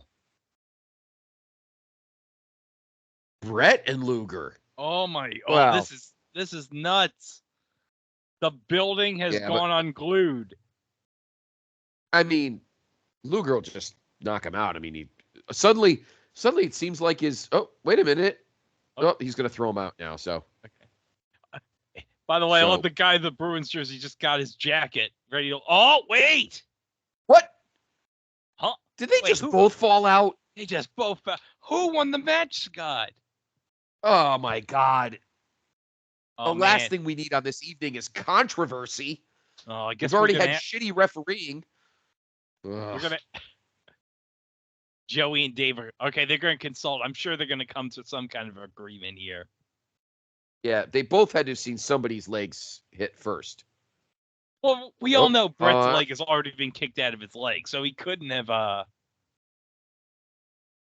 Let's see the announcement from Fink. I don't know, Dave and or Earl and Joey here. They're not agreeing. Oh. You gotta come. I thought they were almost gonna. Yeah, I thought they were gonna totally say Luger won. I mean.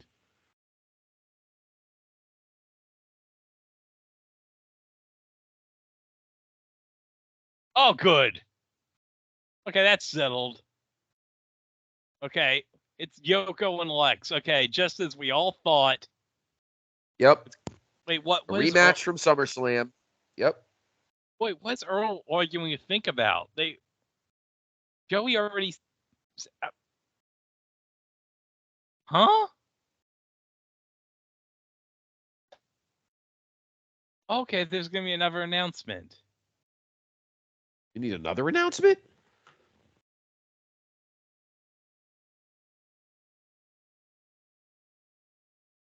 Wait, huh? Wait. Oh, okay. Okay, so I guess, all right. Well, that was weird. Okay. Well, congrats to Bret Hart, who has won the 1994 Royal Rumble. So we're going to have a rematch at WrestleMania between him and Yoko. And wait, what? Why are they still talking? Now Joey says Luger won. Okay. Now Earl says Brett won. Oh my God, what are we doing here? Well, well, of course Earl would side with Brett. He'd never go against Brett. No. What's gonna happen here?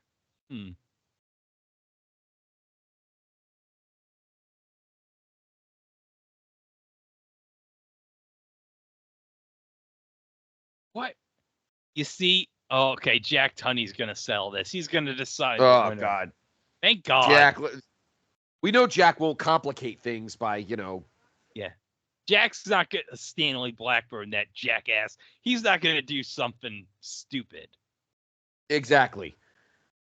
This is like a real professional, unlike that old fuck Stanley Blackburn. Nobody. Stanley Blackburn is the Marty Miller of bookers.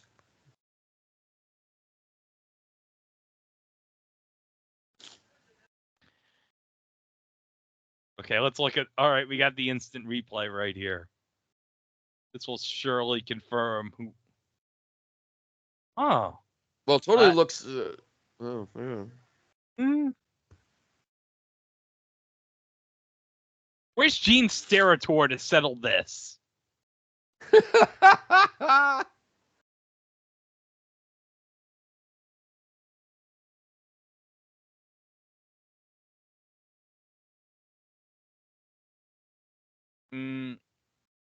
I gotta say though, I think it was really. It legit looks like they both went out at the same time. It's like. It's funny how that camera literally had its lens on the knob of the rope, like right in front of it. And Fig's like, okay, this is the decision. Okay, we're gonna find out once and for all who won.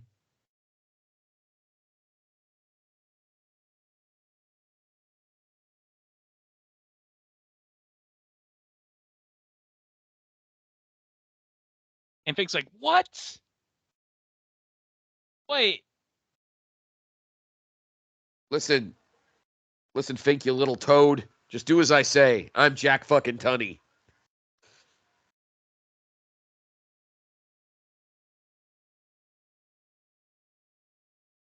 Okay.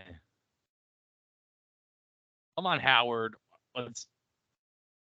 The anticipation's killing me. I want to know who won this. There's a lot of bettors on this who have placed their hard-earned money. Exactly. FanDuel will lose their minds if they have to do a split. Oh, that camera's definitely not white balanced.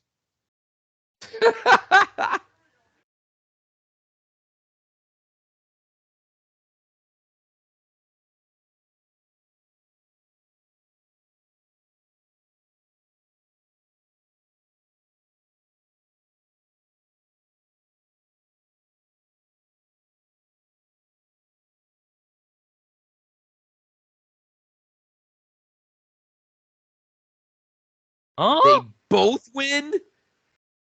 A tie?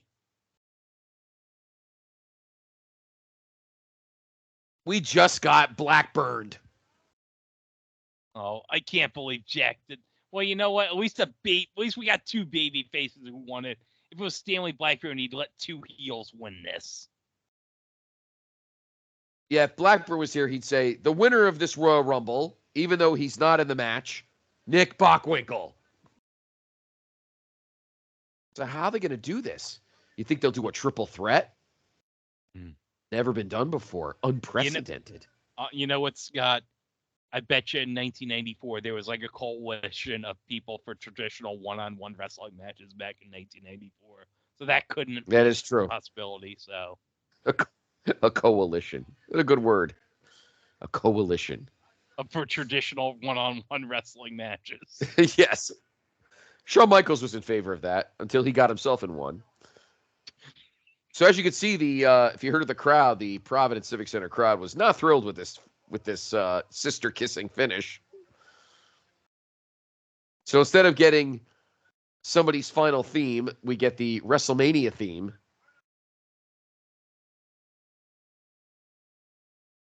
We thought Luger would clothesline him, but he didn't. Oh, that's nice.